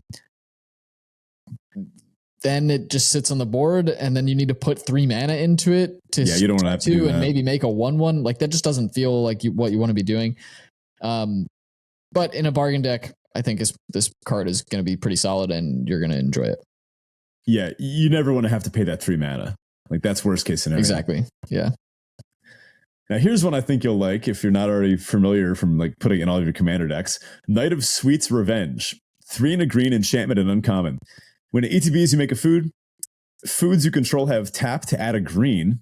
And then you pay 7, 5 green, sack Knight of Sweet's Revenge. Creatures you control get X plus X until end of turn, where X is the number of foods you control. Activate only as a sorcery. This is a goofy one. Definitely goofy. 4 mana, make a food is not what you want, but 4 mana, make a Llanowar Elf maybe could be what you want. And yeah. With upside, obviously. And then obviously all those foods could potentially, like turning them into mana dorks, the turn you play this could potentially mean this is a very roundabout overrun. Hard to say. This isn't overrun. This doesn't give trample or evasion or anything. Right. And it doesn't even make a creature. This, I think, is a trap. It's an on-vector trap. I don't think I would play this card unless you're ramping into something silly, because this is just 4 mana. I mean, ramp 1. You could just play a 2 mana dork for this. I don't know. I think this one's bad, but it's very funny. Yeah, I could see this be a way to build up to something crazy. So you may play this on turn 4 for next to no value, but you're really playing it for that second line there where you're giving all your foods the ability to tap for mana. And then turn 5, you play like an 11 drop or something crazy. And then you stabilize, right? Like once you're done tapping the food for mana, you can still just sack them to effects. It's good with Greta. I don't know. I think this is a trap, but maybe this is a key piece to some ridiculous thing. I mean, I'm certainly going to play it at some point. It's yeah. fun. I think there's a specific vector that wants this. It may not be the generic black-green food vector, but there may be a big turbo. It might even be blue-green, where if you can make enough food and then just, again, cast something really big ahead of curve, might just be the way a specific vector within this format wins the game. But like, generically, yeah, I kind of feel like this is a trap. If you're playing a blue-white tapping deck, do you even care that they played? You're like, yes, they wasted their turn 4. Now I can swing. And like, yeah, probably not, because they're still going to ramp into, even if they wasted turn 4 and then turn 5 they play something big, you just tap it down and you do your thing. Yeah. Now here's a pretty good general all-purpose mid-rangey card for this vector, Hollow Scavenger. 2 and a green for a 3/2. It's a wolf at common. It has pay 1, sacrifice a food. Hollow Scavenger gets +2/+2 until end of turn. Activate only once. Come on. Give me an Antuco Husk for food. That'd be fun. And you have to pay for it too. But whatever. This is still threatening because it also has Bakery Raid. Green, go to food. It's a sorcery for the adventure. So this fuels itself. It curves into itself. you're not usually doing something on turn 1, so you don't mind just, if this is if this is in your opening hand, you just make a food on turn 1, you play this on turn 3, it attacks as functionally a 5/4, and that's big. And if you can fuel it with more food, then that's a pretty good attacker. Yeah, this card is confusing to me. I really want to hear the playtest comments on this card. There's a couple tweaks you would make, right? Yeah, I mean, at what point were they okay, let's make this cost 1 mana instead of just sack a food, give it +2/+2 until end of turn. Wait, that's not enough. Make you only do this once a turn. I don't get it. Maybe this should have I kind of feel like this should have just been sack a food, give it +1/+1, and you can do it as many times as you want. I don't know. How too free many food hoops here. Yeah. Unless this could just be, and this is a common too, so this could be something indicating that food are going to be everywhere. And so if this was just going to be too good if it didn't have the cost associated with it, and it was unlimited number of activations. Mm-hmm. That said, you can also do this on your opponent's turn. This is not one that forces you to be at sorcery speed, so that's something to keep in mind too. You can use it on blocks. Yeah, sorcery speed's the only restriction it doesn't have. All right, next up, beans. We're going up the beanstalk here with Troyan Gutsy Explorer. This is 1 green-blue for a Vidalcan Scout. It's a 1/3. It has tap, add green-blue. Spend this mana only to cast spells with mana value 5 or greater, or spells with X in their mana costs. Okay, so already seems like blue-green wants to go big. Not unexpected.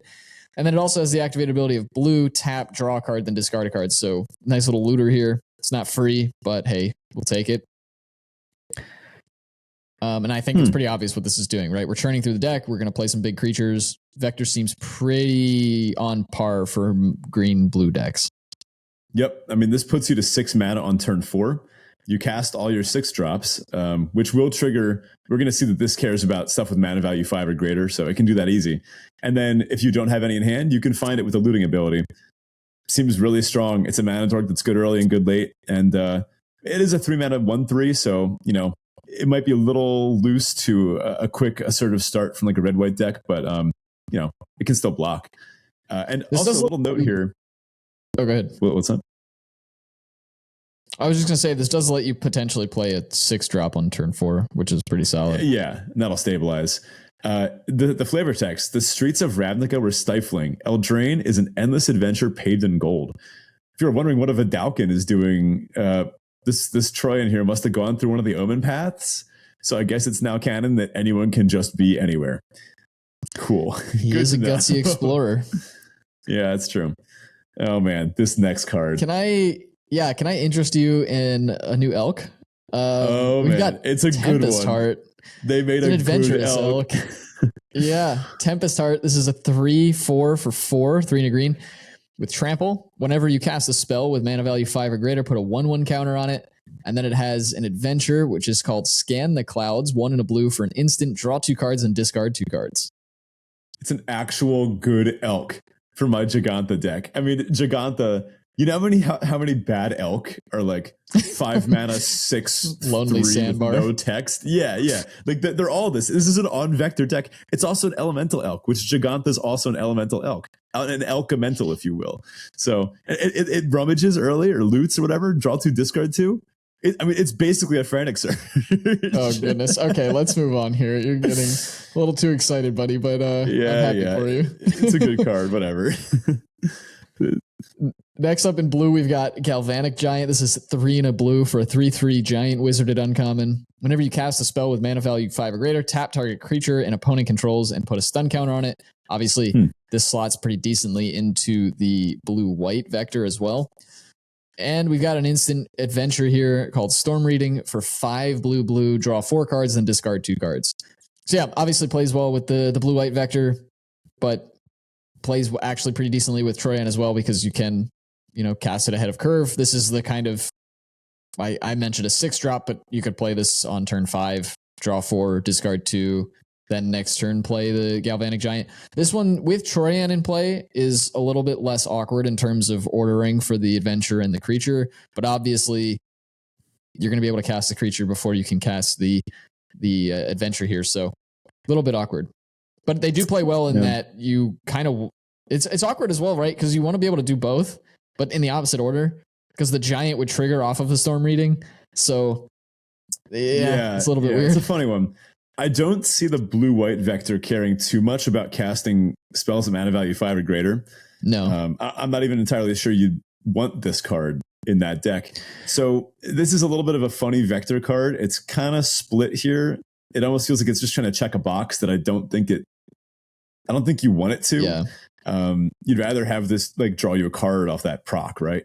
But I do think this does have applicability, this one and the next one both, in that no matter what stage of the game you're at, this has some value for the blue-green vector, right? The 5 or greater. Because if you don't have a payoff on board yet for your huge spell, you just cast it as a 4-mana 3/3 with this thing. It'll stabilize, it'll slow down your red-white opponent, stunning all their stuff, and it's a hill giant, whatever. And then if it's the late game, if you've like 8 lands in play, you get to go, oh, cool, draw 4, discard 2. You pitch 2 lands. I mean, this is a really good draw spell late game. Trigger all of your draw mana value 5 or greater effects, and then you get a 4-mana 3/3 staple to it. So good early, good very late. You got to be careful with this one, though. It is slow, and it's a little clunky. Also not awful in multiples, right? If you have multiples of these, you're tapping multiple creatures, but then you can get the one triggered off the adventure half of the next. So it does play well in multiples, but yeah, this one I think is going to be a little awkward. I agree with you in terms of blue-white. While it does actually seem like it fits well in the blue-white deck, that seems to have a pretty low mana value overall. And that 5 or greater thing's probably not happening in most efficient blue-white decks. So this might actually be kind of a trap for the blue-white deck. But yeah. Next up, we've got Balluna's Gatekeeper. This is 5 and a blue for a 6/5 at common, giant soldier. And then it has an adventure called Entry Denied, 1 and a blue for a sorcery. Return target creature you don't control with mana value 3 or less to its owner's hand. So it's basically a Brazen Borrower. Okay. Not quite. This thing's so much bigger than Brazen Borrower. Obviously, this is better. Yeah. Something like that. Right. Yeah. No, but it does stabilize a little bit. There's a good tempo play with the Entry Denied up front. And then, sure, you get a big, stupid 6/5. Yeah, I mean, this kind of forces you to use the tempo thing in the way that tempo is worst used for, which is just to kind of stave off the aggressive stuff. This does kill tokens permanently, right? Maybe they put like a monster roll on their rat and you get to just send it off to the clouds forever.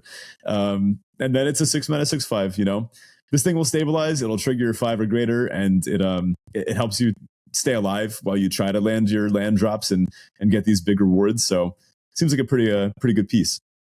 I think this deck is going to want some of these things too, because there's a weird line this deck is going to ride between needing stuff to shore up your early game so you don't just die, but then also needing critical mass of mana value 5 or greater cards. And so these adventures probably are going to be actually pretty high picks for this type of deck because you do need things to do with your mana early on. Speaking of things that are good to do early on, next up the Beanstalk. This is 1 and a green for an enchantment at uncommon. When Up the Beanstalk enters the battlefield, and whenever you cast a spell with mana value 5 or greater, draw a card. Have you heard people saying this is going to see extensive modern play? I don't really pay attention to modern, so no, but I can understand why. Somewhat anybody? Counterintuitively, this procs off of some of the best evoke elementals, off of Solitude and Fury. And it also procs off of Leyline Binding, because that just gets its cost reduced by your basic land types. That's the domain O-ring. So people are saying like, oh man, in like the 4-color, 5-color Omnath piles, which already are playing the 1 ring, now they can play a bunch of Up the Beanstalks and then just like evoke Fury and wipe your opponent's board, draw a card. And seems pretty good. But it also seems pretty good in limited too, right? If you can build around this, I mean, this is hard to interact with. Yeah, it's hard to interact with. It's slow-ish, but this is another card that's going to give you something to do early in the game. Obviously, 2 mana draw a card against like aggressive decks is not really where you want to be. You'd probably rather this be like an actual creature, but it's going to help you kind of churn through your deck, find the cards you can play, and kind of keep things going. At least you're using your mana early in the game in a deck that really wants to be casting giant creatures. Yeah, literal giant type flying creatures, right? I mean, if this didn't have a draw card on ETB, I think it'd be pretty mid. But the fact that it does draw a card, it can help you. I mean, again, this is weakest against a super assertive red-white deck. But in like a blue-green mirror match, like what if you have two of these? You know?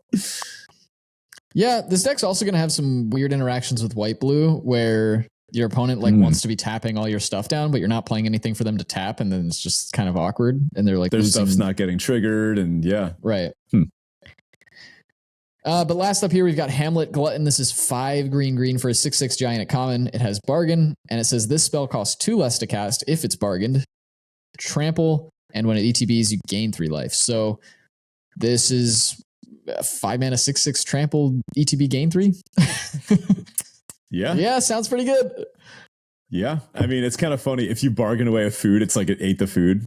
Yeah, I think that's the flavor that's implied too. It's like eating a gingerbread house. So yeah, I like it. I mean, again, massive stabilizer, honey mammoth like effect. It's a 6/6 trample. You know, there's no colossal dreadmaw, but you know, I'll take it. Look, you can't have your Hamlet and eat it too. Come on. Something cool about this is that this will only cost 5 a bunch of the times, but it will still proc the like mana value 5 or greater stuff, even though it's like a 7 drop. But you're casting it for like 5. I guess it'll trigger it no matter what. I don't know, whatever. I was hoping it would go below 5. If there is a card in the set that does that, that'd be a cool interaction, right? Something that costs like that much less, but it's still procced because its mana value is greater. I don't know. Got excited over nothing. Anyway, let's move on to blue-red Adventurous Spells. Johann, Apprentice Sorcerer, or Johann. I don't know how they pronounce it in this. I'm gonna go with Johann. Yeah, let's go with Johann. This is 2 blue-red for a 2/5 human wizard. That's a thick wizard. Okay. Human wizard, you may look at the top card of your library at any time. And then once each turn, you may cast an instant or sorcery spell from the top of your library. And it has a reminder text. You still pay its costs. Timing rules still apply. So you can't, flash in a sorcery. Now, this might seem a little weird. You don't want to put that many instants and sorceries in your deck when a lot of the best spells in the set are stapled to creatures as adventures, right? But unless I'm wrong, I'm 99% sure this lets you cast the adventure side of a creature off the top of your deck.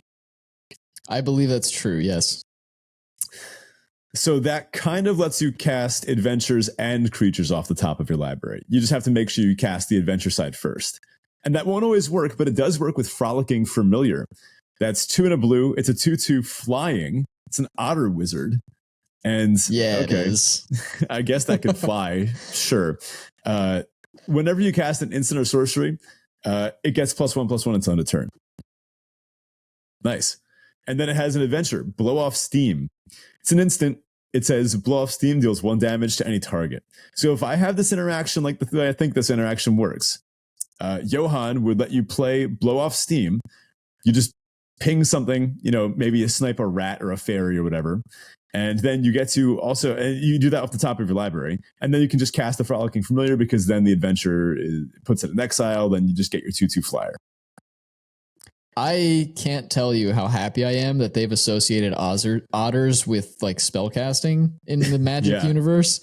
Gloomburrow, I can't wait. There's a really strong chance I'm going to have an otter commander deck coming out of that set. Now, the question is, would you... Oh, no, Lutri is banned in Commander, right? Lutri is banned in Commander, unfortunately. You can still run it as a Commander, period. Though. No, it's just banned. Really? You can't straight up banned. Yeah. Okay, whatever. That kind of sucks. What if you just play it in the 99? No, it's literally banned in the format. You can't play it at all. Rule 0 into that. It's not that good. It's just a dual caster mage. It's just rule 0 into the 99.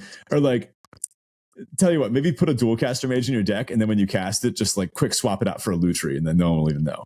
That's like more power or something. Anyway, Frolicking Familiar, this seems good. You know, it's a 3-mana 2/2 flying prowess, and it has this little bonus of getting to snipe a rat or a fairy. Maybe if your opponent plays like a good 1-mana 1/1 on turn 1, like that fairy, hoping to do that blue-white tap down plan and grow the fairy over time, this just snipes that really quick. So here's another kind of sneaky inclusion for this vector, Chancellor of Tales. This is 3 and a blue for a 2/3 flyer. A lot of these types of like under-bodied or maybe over-costed bodies, things that, you know, are a little expensive but have cool payoffs. Thinking it might be a slower format because of that. It's a flyer, so 4-mana 2/3 flyer. It's a fairy advisor at uncommon. Whenever you cast an adventure spell, you may copy it. You may choose new targets for the copy. So what I think this deck is trying to do, this vector is prioritizing good adventure instants and sorceries. Things like Blow Off Steam. So, you know, you get to copy Blow Off Steam, you get to ping 2 things instead. And again, you could do that off the top of your library. That'd be pretty good. Yep. And this is kind of like the lucky clover of the set, right? That was generic. You could put it in any deck because it was colorless. But this is just copying instants in the sorcery, or rather, copying adventures. We saw with Lucky Clover just how busted copying adventures could be. So, you know, I'm taking this card seriously.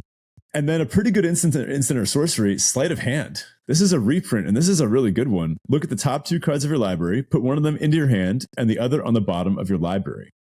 Lets you see 2 cards, you get one, the other goes away. Kind of bad if you see 2 cards you really want, but this is a cantrip, right? This draws you a new one. This will trigger all of your instant and sorcery stuff. Like it'll trigger the Otter, its prowess ability, as well as a whole bunch of other stuff. You can cast this one off the top. Seems good. Just a nice kind of glue piece that I think the blue instant and sorcery vector deck will care a lot about. Also, I can't get over the flavor on this card, the art and the flavor text. The farmer was amazed to see the penny vanish into thin air, but the goose knew he'd just slipped it to the fairy. Like, did I just say that? Is that a real sentence I just said? This implies that the goose knows what's going on. The goose is smarter than the farmer, yes. Oh, that's fun. I really love the sub flavor in this set about geese. Like, they just went really hard into like the geese theme in this set. The thing they posted today that's just like honk honk honk honk honk honk honk. Look, I'm a sucker for some good goose humor. All right, so a couple other things here along with red for this vector. We've got Hearth Elemental. This is a cool one. 5 and a red for a 4/5 at uncommon. 6 mana 4/5. That's lame. It's an elemental. This spell costs X less to cast, where X is the number of cards in your graveyard that are instant cards, sorcery cards, and or have an adventure.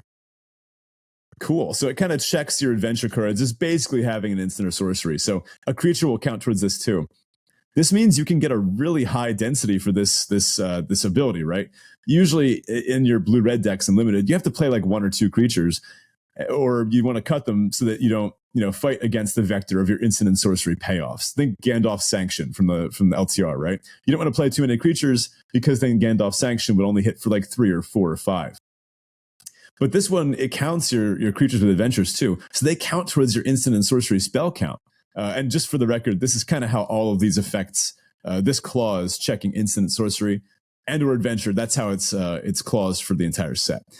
So really cool thing here. This could be like a 3 mana 4/5. Although I will say the wording on this one does make me think that Johan doesn't work the way we thought it did. I think it makes it more so that it would count towards that, right? Well, the way that they like specified and or have an adventure makes me feel like Johan should also have that. Oh, I think it just sees. I think they don't want Johan to be able to cast creatures with an adventure off the top. Yeah, they can only cast the instant or sorcery side. Yeah, I guess we'll have to see how that plays out.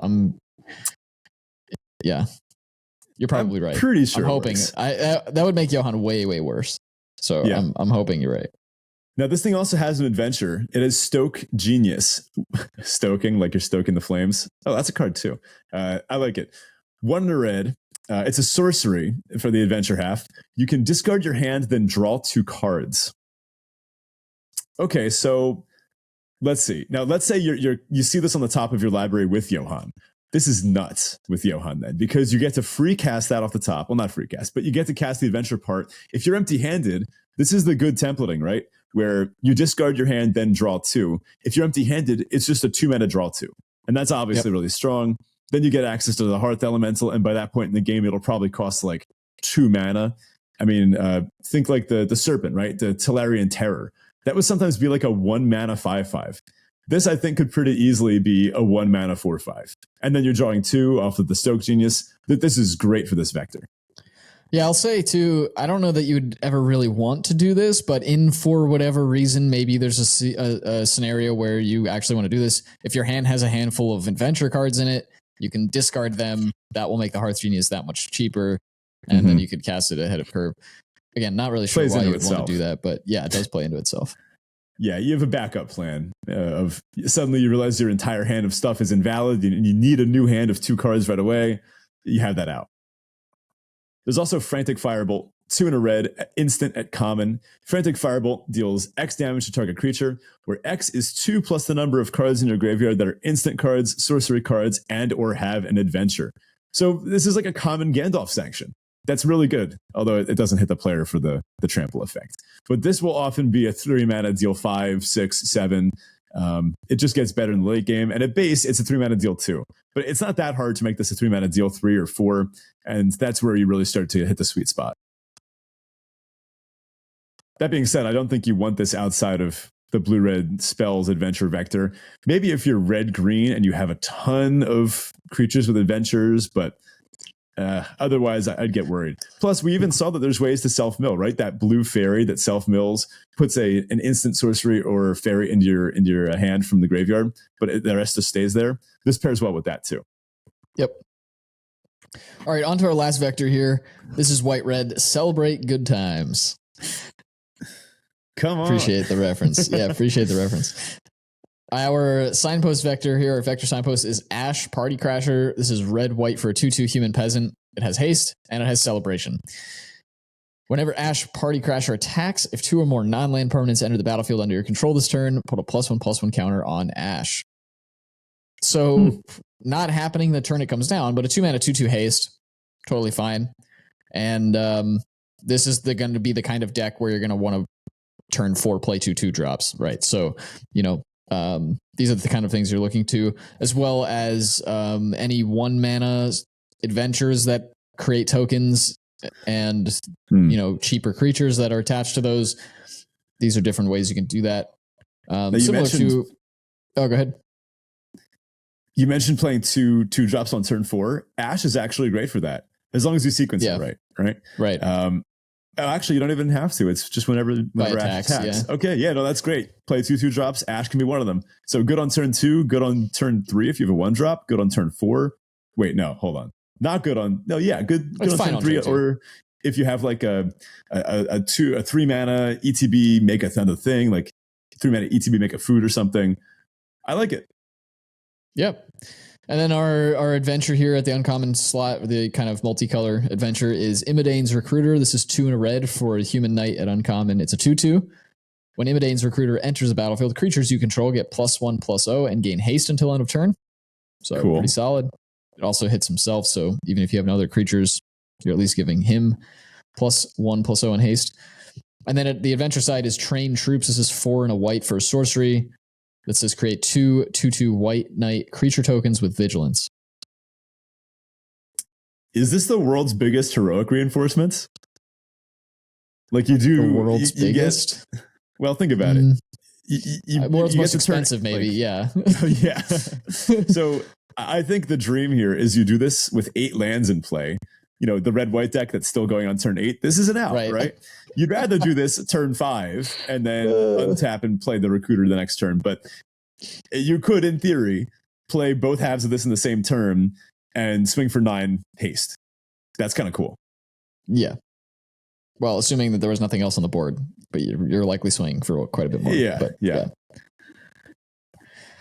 Next up, we've got Gallant Pie Wielder. This is 2 and a white for a Dwarf Knight at uncommon. It's a 2/3 with first strike, and it has double strike as long as 2 or more non-land permanents enter the battlefield under your control this turn. Yeah. Cool.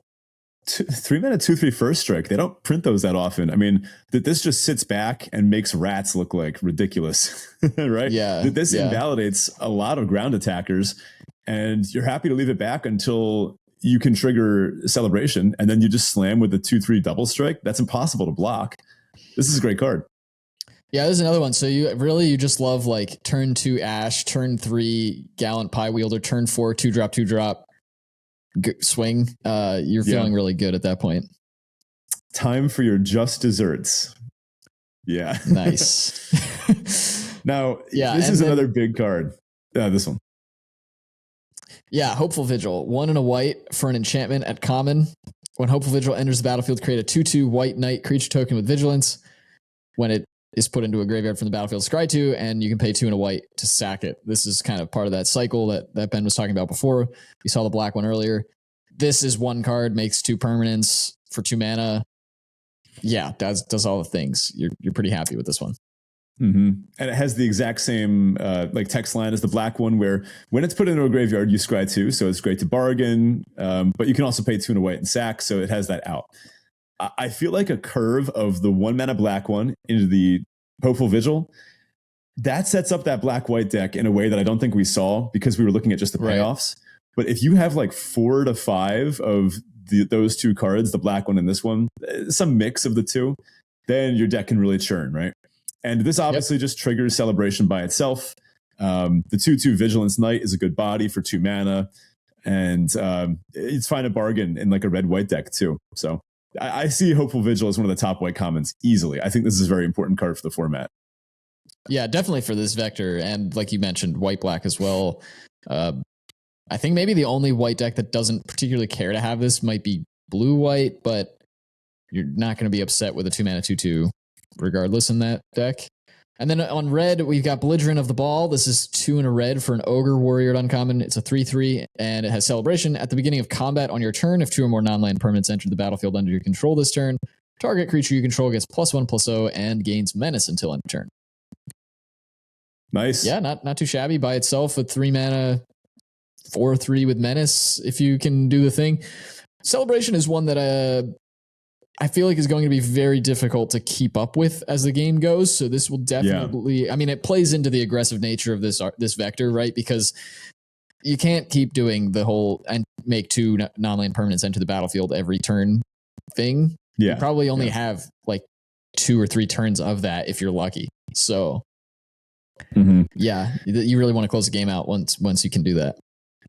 And the flexibility they give anything 1/0 and Menace, especially because it's not just this, you can pick what it is too.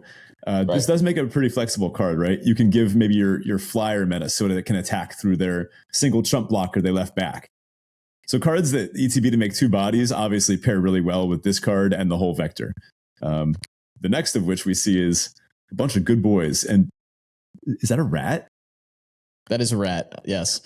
Edgewall Pack. This is 3 and a red for a dog at common. It's a 3/3 with Menace, and when it enters the battlefield, create a 1/1 rat. Can't block.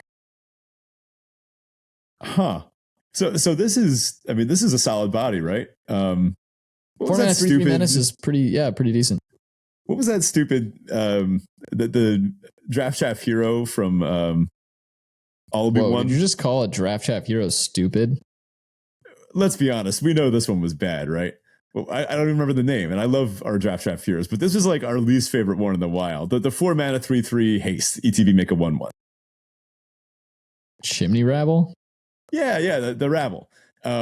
This is basically that, except instead of haste, it's Menace, right? I see this as better, and this pairs a lot better with the vector. In that set, it was just kind of like a boring, generically good card that, in a format where the vectors were so narrow that a lot of them just didn't do anything, except oil, of course. Here, this aligns perfectly with the Celebration vector. At ETBs, it makes 2 solid bodies, the rat, which we've seen rats have a lot of applicability. For example, you'd put this card in the rats deck for sure. And then a 3/3 Menace, which is just, a solid attacker. Yeah, I guess they're teaming up against the cats here. Yeah, look at that rat. I love these like hyper realistic Dobermans and then just a rat sitting on top of one and like pointing, implying they can communicate. Whatever. Let's not read into the logic too much. Now, we do have some colorless stuff to talk about. some tasty treats, if you will. There's Candy Trail, a 1 mana food clue. Cool. At common, when it enters the battlefield, you scry 2. It has 2 mana, tap, sacrifice it. You gain 3 life and draw a card. So this is a food and a clue stapled together, right? It just does both. That's all it is. Yeah. Yeah, it's kind of funny, but I don't know how good this is. I don't think this is great because it doesn't really work with the bargain in the same way that those black and white versions did, like the Vigil. The Vigil, you would get the scry when you sacked it, right? And then it just had the out of being able to sack it. This card would be a lot better if it had the out of pay 2 mana, sack it, and then just that's it. And then when it goes to the graveyard, you draw a card and gain 3 life. But as it is, this just kind of spins the wheels, right? I don't think there's any vectors that really care about, just like having permanence at the graveyard like this. And it's an artifact, so it's not going to proc the black-white Enchantress, like kind of graveyard hitting one. I don't know. This one seems a little misplaced. I guess it's cheap and colorless, and it draws a card if you're struggling to hit Celebration, but a red-white deck doesn't want to gain 3 life and draw a card that often. I don't know. It's funny, it's cute, but maybe the food deck wants this. I don't know. Maybe. I don't know that any particular deck wants this. It's probably a 23rd playable in any deck that didn't quite get there in the draft. It's nice that you can draw the card for no extra cost. I mean, you're paying 2 to sack your foods normally, so just getting the card for free is kind of nice, and you got the scry 2 for the 1 mana to begin with, so it's definitely the best food we've ever seen in terms of just like straight up common food. But yeah, I don't think you want this any more than any other food token, and in the food decks might want to spend a card on it, and they might not. Watch it. Ginger Brute is right there. And Ginger Brute is actually reprinted in this set. The old 1 mana 1/1 haster can't be blocked except by creatures with haste if you pay 1, and then you can tap sack it to gain 3. New and updated art this time around. Ginger Brute looks like he's gotten his way into the wilds and is running away from another wolf. So that one's here too. There's also Prophetic Prism. It's the 2 mana artifacts, ETBs, you draw a card, and then it can filter your mana. Not really sure what deck is going to want this one either. Maybe a multicolor adventure pile or something like that. I don't know. This one is good to sack for bargain because this one, it's just filtering your mana otherwise. 2 mana, draw a card. But this also seems replacement level, right? You'd rather have one of those black or white versions. And then similarly, we have Scarecrow Guide. 2 mana, 2/1, reach common. It has pay 1, add 1 mana of any color, activate only once each turn. So a little bit of similar fixing to Prophetic Prism. Basically has the same ability as it can filter 1 of your mana each turn. It's a 2 mana 2/1 reach. That might be relevant if you're playing against like a Fairies deck or something. But otherwise, this one, I mean, sometimes they'll put a colorless 2 mana Scarecrow in the set that has some kind of fixing ability. And let's be honest, it's never been good. Yeah, not really. Next up, we got the lands, kind of also in the colorless sort of section of the show here. We have Crystal Grotto, which is a common ETB, scry 1, tap to add colorless, and then you can pay 1, tap it, add 1 mana of any color. So it's a nice filter land.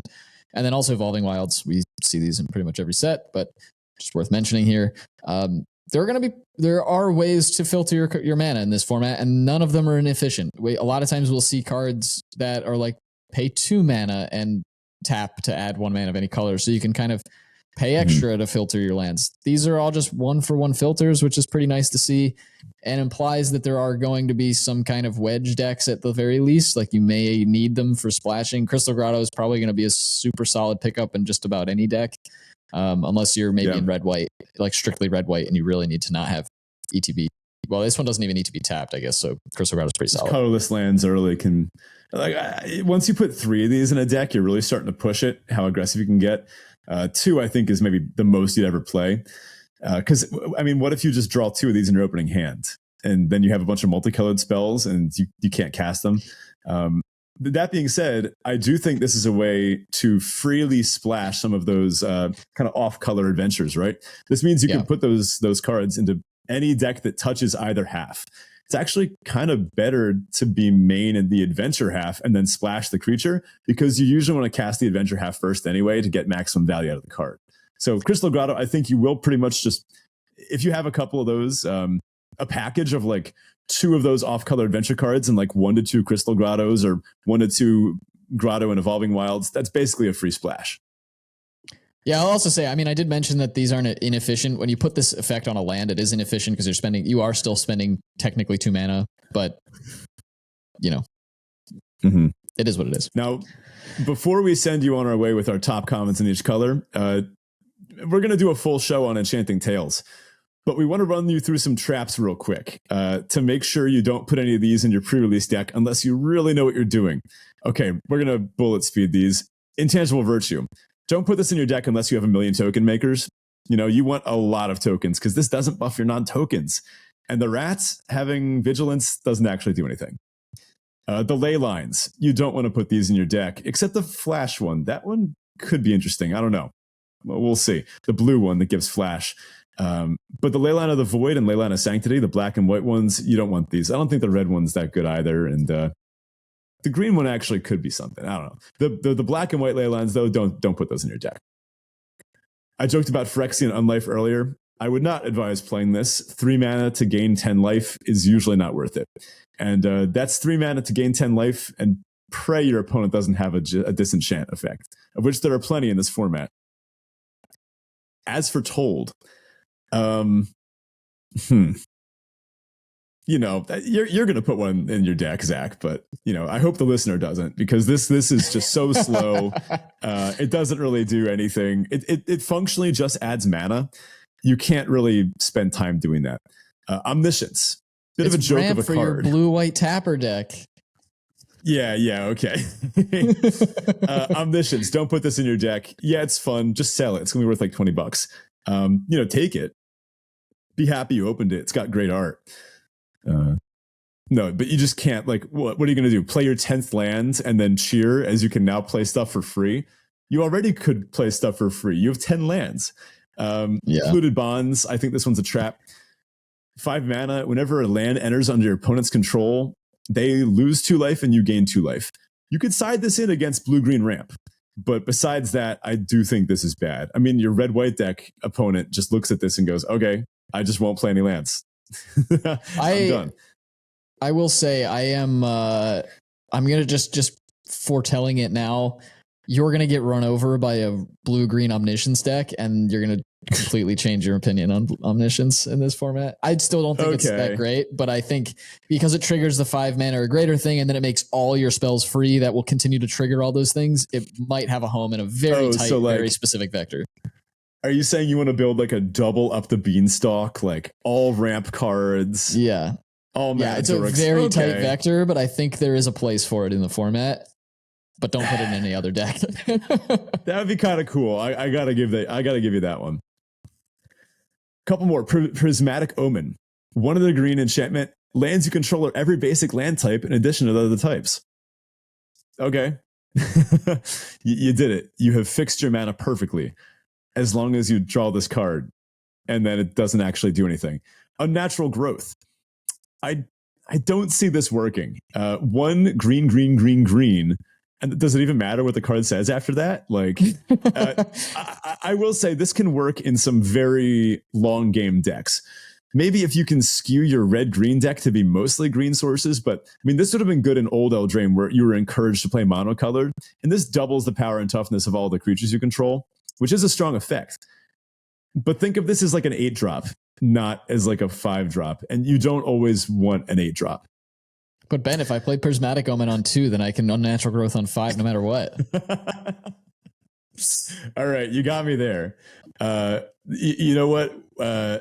Has no effect. Wait, hold on. All these ones that just affect basic lands, just there's all this nonsense. Blood Moon, don't play Blood Moon. What are you going to do? Turn off your opponent's Evolving Wilds? Just turn their Evolving Wilds into a mountain? Okay. Mana Flare doubles the amount of mana. Oh, this is how you cast Omniscience. Right.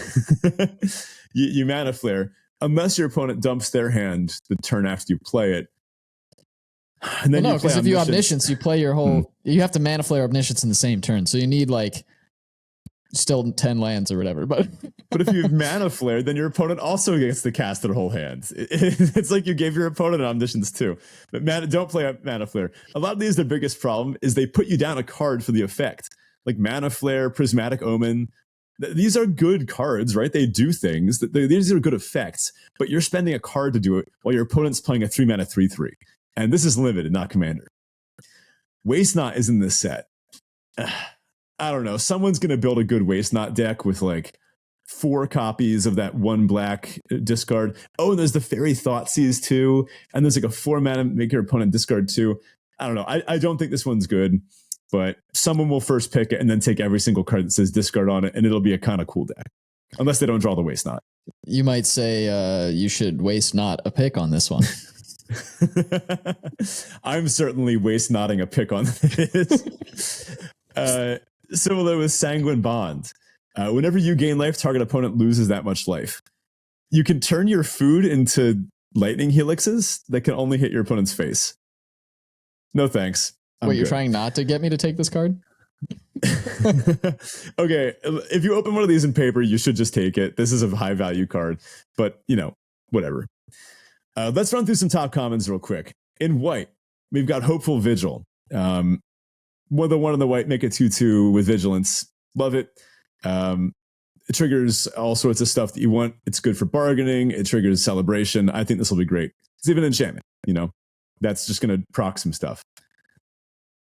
There's also Cooped Up. This is the pacifism of the set. 1 in a white, it's an aura, enchants a creature, and the enchanted creature can attack or block, and you can pay 2 in a white to exile the enchanted creature. So, this is a solid effect. It kind of hedges against the disenchants of the set. We saw the Oof. There's also a common white disenchant, I think. Maybe it's green, I forget. There's ways to disenchant, It's also super synergistic with like the black-white decks where you can get an enchantment in the graveyard while also still dealing with the creature that you originally put the enchantment on. If you have an instant speed bargain effect, you can... Yeah, hold on. You can activate that ability. That ability goes in the stack, and then you bargain away the Cooped Up. Yeah, because sacking the Cooped Up is not part of the activation cost. So, yeah. Yeah. Oh, man, it's like that flicker effect from Theros Beyond Death. It was a similar effect, except it costs 3. It was a pacifism. It had the same text, exile enchanted creature, but you could flicker the aura instead. Here you can bargain it, and there might even be a flicker that hits auras. I don't know. There's also Archon's Glory. White for an instant with bargain at common. Target creature gets +2/+2 until end of turn. If this spell was bargained, that creature also gains flying and lifelink until end of turn. Can I interest you in an upgraded Baneslayer Angel creature for just 1 mana? I mean, this just kills your opponent, right? Maybe. Yeah. I don't know. I think this isn't going to be quite as good as you think it is, but... It's 1 mana, it's still good. 2/2 effects. They always overperform, and this one will swing with giving the thing lifelink. That's like one of the best abilities to give it instant speed. This swings races. Occasionally, there'll be a board stall, and your opponent is playing like red-green, and they have a big board, and your little like red-white deck is like, oh man, how am I going to break through? You top deck this and go, oh, they're just dead. Well, I guess, but like the whole thing implies you want to be doing this after, like you want to do this at instant speed to like get your opponent. But the fact that it gives flying means you want to do it before you declare attacks, or at least before they declare blocks. I guess. I think this is a very flexible combat trick. I mean, think of Aerial Boost, right? That was one of the top white cards from March of the Machine. That was a very similar effect. It gave +2/+2 in flying. This gives lifelink 2, and it only costs 1. And yeah, you have to bargain, but you'll have a Hopeful Vigil laying around or a Cooped Up or something. So I think this is going to be great. All right, on to blue here. For blue, we've got Misleading Motes. This is 3 in a blue for an instant at common. Target creature's owner puts it on the top or bottom of their library. We've seen these sort of tuck effects before. They do tend to be decent removal in blue, and blue doesn't tend to get a lot of removal, so you're probably going to want these. We've got Johann's Stopgap at 3 in a blue for sorcery with bargain. This spell costs 2 less to cast if it's bargained. And return target non-land permanent to its owner's hand, draw a card. So again, pretty solid removal. It replaces itself, kind of like a remand you can use after the fact, which is this is pretty a nice. Gross card. Like a 2 mana, let's just assume you can bargain, right? It seems like that's going to be pretty free. 2 mana, bounce a thing, draw a card. That's really good. Yeah. And our last one here, admittedly, I'm kind of torn. on which of these is going to be better, but I think one of these is going to be up there between Quick Study and Sleight of Hand. Quick Study is the upgraded divination. They finally did it. They made a strictly better divination. Just 2 and a blue, instant speed, draw 2 cards. That's really good. And then Sleight of Hand we mentioned earlier. That's the 1 blue. Look at the top 2, put 1 in hand, 1 on the bottom. I think one of these draw effects is going to be up there. I just don't know what the speed of the format or what the instant and sorcery decks are trying to do, which ends up being better, whether they want selection or raw card advantage. I'm not sure. Yeah, also I've seen some people just mention this is completely irrelevant to the format itself, but based on just the naming, Quick Studies one we probably will see get reprinted when we go back to Arcavios and Strixhaven. Oh yeah, makes sense. Now Black's top commons. We've got Candy Grapple. 1 in the black, it's a candy apple. It's an instant at common. It has Bargain. It says target creature gets -3/-3 until end of turn. If the spell is Bargain, that creature gets -5/-5 until end of turn instead. So it's one of those flexible, on its front side, it kills basically anything that, costs 3 or less. Honestly, there were a lot of 4-mana spells, 4-mana creatures that cost, or that had like stats of X3 or less. So they're like 4-mana 3/3 flyers, stuff like that. So this will deal with pretty much anything. And then it'll deal with literally everything if you bargain it. Like there's no way 5/5 isn't getting what you want. So also the flavor text is this is the complete flavor package. It's a candy apple. And the flavor is, don't you mean poisonous? There's no such thing as a venomous. Yeah, Shatter the Oath. 3 black for a sorcery. Destroy target creature or enchantment. Okay, black can just do that now. Create a wicked roll token attached to up to 1 target creature you control. So, really strong effect. Just kills anything. You get a wicked roll too. And some fantastic art by Dominic Mayer as usual. So, big fan of this card. And I think Voracious Vermin here is going to be up there. That was the 3-mana 2/1 ETBs to make a rat. And then whenever another creature you control dies, you put a counter on it. These 3-mana make 2-body black cards, they just always overperform. All right, on to red. We've got Torch the Tower. This is red for an instant common. It has Bargain. Torch Tower deals 2 damage to target creature or planeswalker. If the spell was bargained, instead it deals 3 damage to that permanent and you scry 1. If a permanent dealt damage by Torch the Tower would die this turn, exile it instead. Not a strictly better shock because it can't hit people. It can't hit your players. But, I mean, it's almost a lightning bolt, right? Like this is a pretty solid little burn spell or, removal spell in red decks. And I think we're going to see this as a pretty high pick in all the red-white decks. Yeah, getting the scry helps you find more gas too. Red doesn't usually get that kind of filtering. Next up, we've got Cut In. This is 3 in a red for a sorcery at common. It deals 4 damage to target creature and create a young hero roll token attached to up to 1 target creature you control. Kind of the red ancillary to the Shatter the Oath we just saw. 4-mana deal 4 is pretty bad, but we usually see like 5-mana spells at kind of like a 5-mana deal 5 or something to that effect. And I feel like this is this version of it, this set, and making the enchantment is not nothing in this format. So probably going to be pretty decent.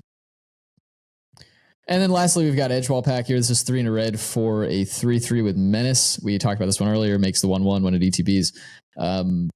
Just super solid creature, good body, good effects, and does the celebration thing for you. So I think that's going to be pretty solid in most red decks as well. And now, last but not least, our top green common estimations. We've got Root Rider Fawn. That's the 1 in a green 1/3. It's a Satyr Scout, a common. It is tap to add a green, and it also has 1 tap to add a mana of any color. So similar to that Grotto, it can filter. I see this as another great way to splash those off-color adventure cards, or just to maybe make some kind of multicolored pile. Otherwise, it's just a good mana dork. We've got Curse of the Werefox. This is a funny one. 2 in a green. It's a sorcery. Create a monster roll token attached to target creature you control. When you do, that creature fights up to 1 target creature you don't control. So the nice up to 1 templating is in there in case they save their thing with an effect.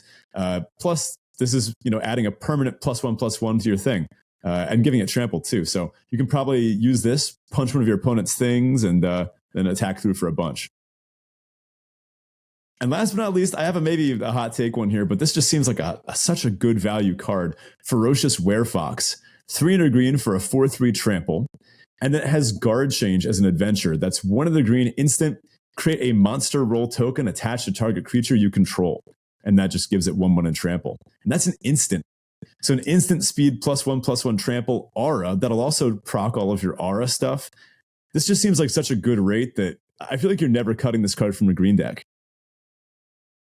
Yeah, it does feel a little awkward in that, like, most time, like if you're trying to play it on curve, you don't typically want to use this on 2. So then maybe you play a 2-drop and then you want to use this on 3 so that you can play the Werefox on 4, but then you're wasting a mana on turn 3. So it feels a little inefficient to me, but it's pretty good value for 1 card. So, not going to complain too much about that. And that's our format breakdown. We did it. We got there. Thanks for sticking around, folks. We really do appreciate it. I hope you enjoyed this episode. If you did, come drop by the Discord and let us know. We also have a new form out for feedback on the show. So if you'd like to give feedback, we take that directly and use it to help influence what we do here with the show. So check that out. You can find it in the Discord. It'll also be in the episode description /show notes that you can just get in any podcast app that you're listening on, or if you're on YouTube, it'll be there in the description as well. And again, the link to the Discord is also in the episode description, as well as on our Twitter page. And if you'd like to support the show directly, you can do so on Patreon at patreon.com/draftchaffpod. Again, huge thanks to everybody who supports us there. We do this for you guys, so thanks so much. And you can find us on Twitter at draftchaffpod. Thanks, folks, and we'll catch you next week. Okay, so I got a quick sign off here. Let me just pull this deck up so everyone gets to see, because this is a vintage cube deck that I drafted, and you can actually see I've titled my sign off Black Lotus, fun while losing. Take a good look at this deck, especially those watching. I'm not going to have time to shout out every card, but just a run through of some of the most busted cards in this deck. This was like an artifact deck in vintage cube. And these decks, they try to play their whole hand as fast as possible. They tend to be really quick. The goal of this deck was to, on turn 1, on the first turn of the game, play my entire hand and then wheel into a new hand. And hopefully play that entire hand too. And then maybe cast my deck, see what happens from there. We had Tolarian Academy, which taps for mana equal to the artifacts you control. Mishra's Workshops. I had a Black Lotus, some Moxes, a Lotus Petal for early accelerants, Mana Vault 2. Some early artifacts in Esper Sentinel, Thraben Inspector, Heart Evidence, a million Talismans. I had Balance in this deck because when you have enough like artifact mana sources, you can just play 1 or 2 lands and then make your opponent sack all of theirs and sack all their creatures too. Balance is messed up in a deck like this. And then I had the good cards, the One Ring, Mystic Forge, Karn, Aetherflux Reservoir to combo with Bolas's Citadel, where you can, I had a game where I had them both in play. Bolas's Citadel, you pay life to cast cards off the top of your deck, but Aetherflux Reservoir says whenever you cast a spell, you gain life equal to the number of spells that have been cast this turn. So if you cast like 1, 2, 3 things off of Bolas's Citadel, you start netting positive on life, which ended up happening, and I went infinite on life, and I used Mystic Forge to clear off the top of the deck, using other things too, using Golos to go tutor out Tolarian Academy or another busted land, and then clear off the top of the deck. I had Echo of Eons and Wheel of Fortune to wheel. Upheaval. I floated like 15 mana one game, cast Upheaval, replayed my entire deck while they had no permanents in play. Did I mention I went 1-2?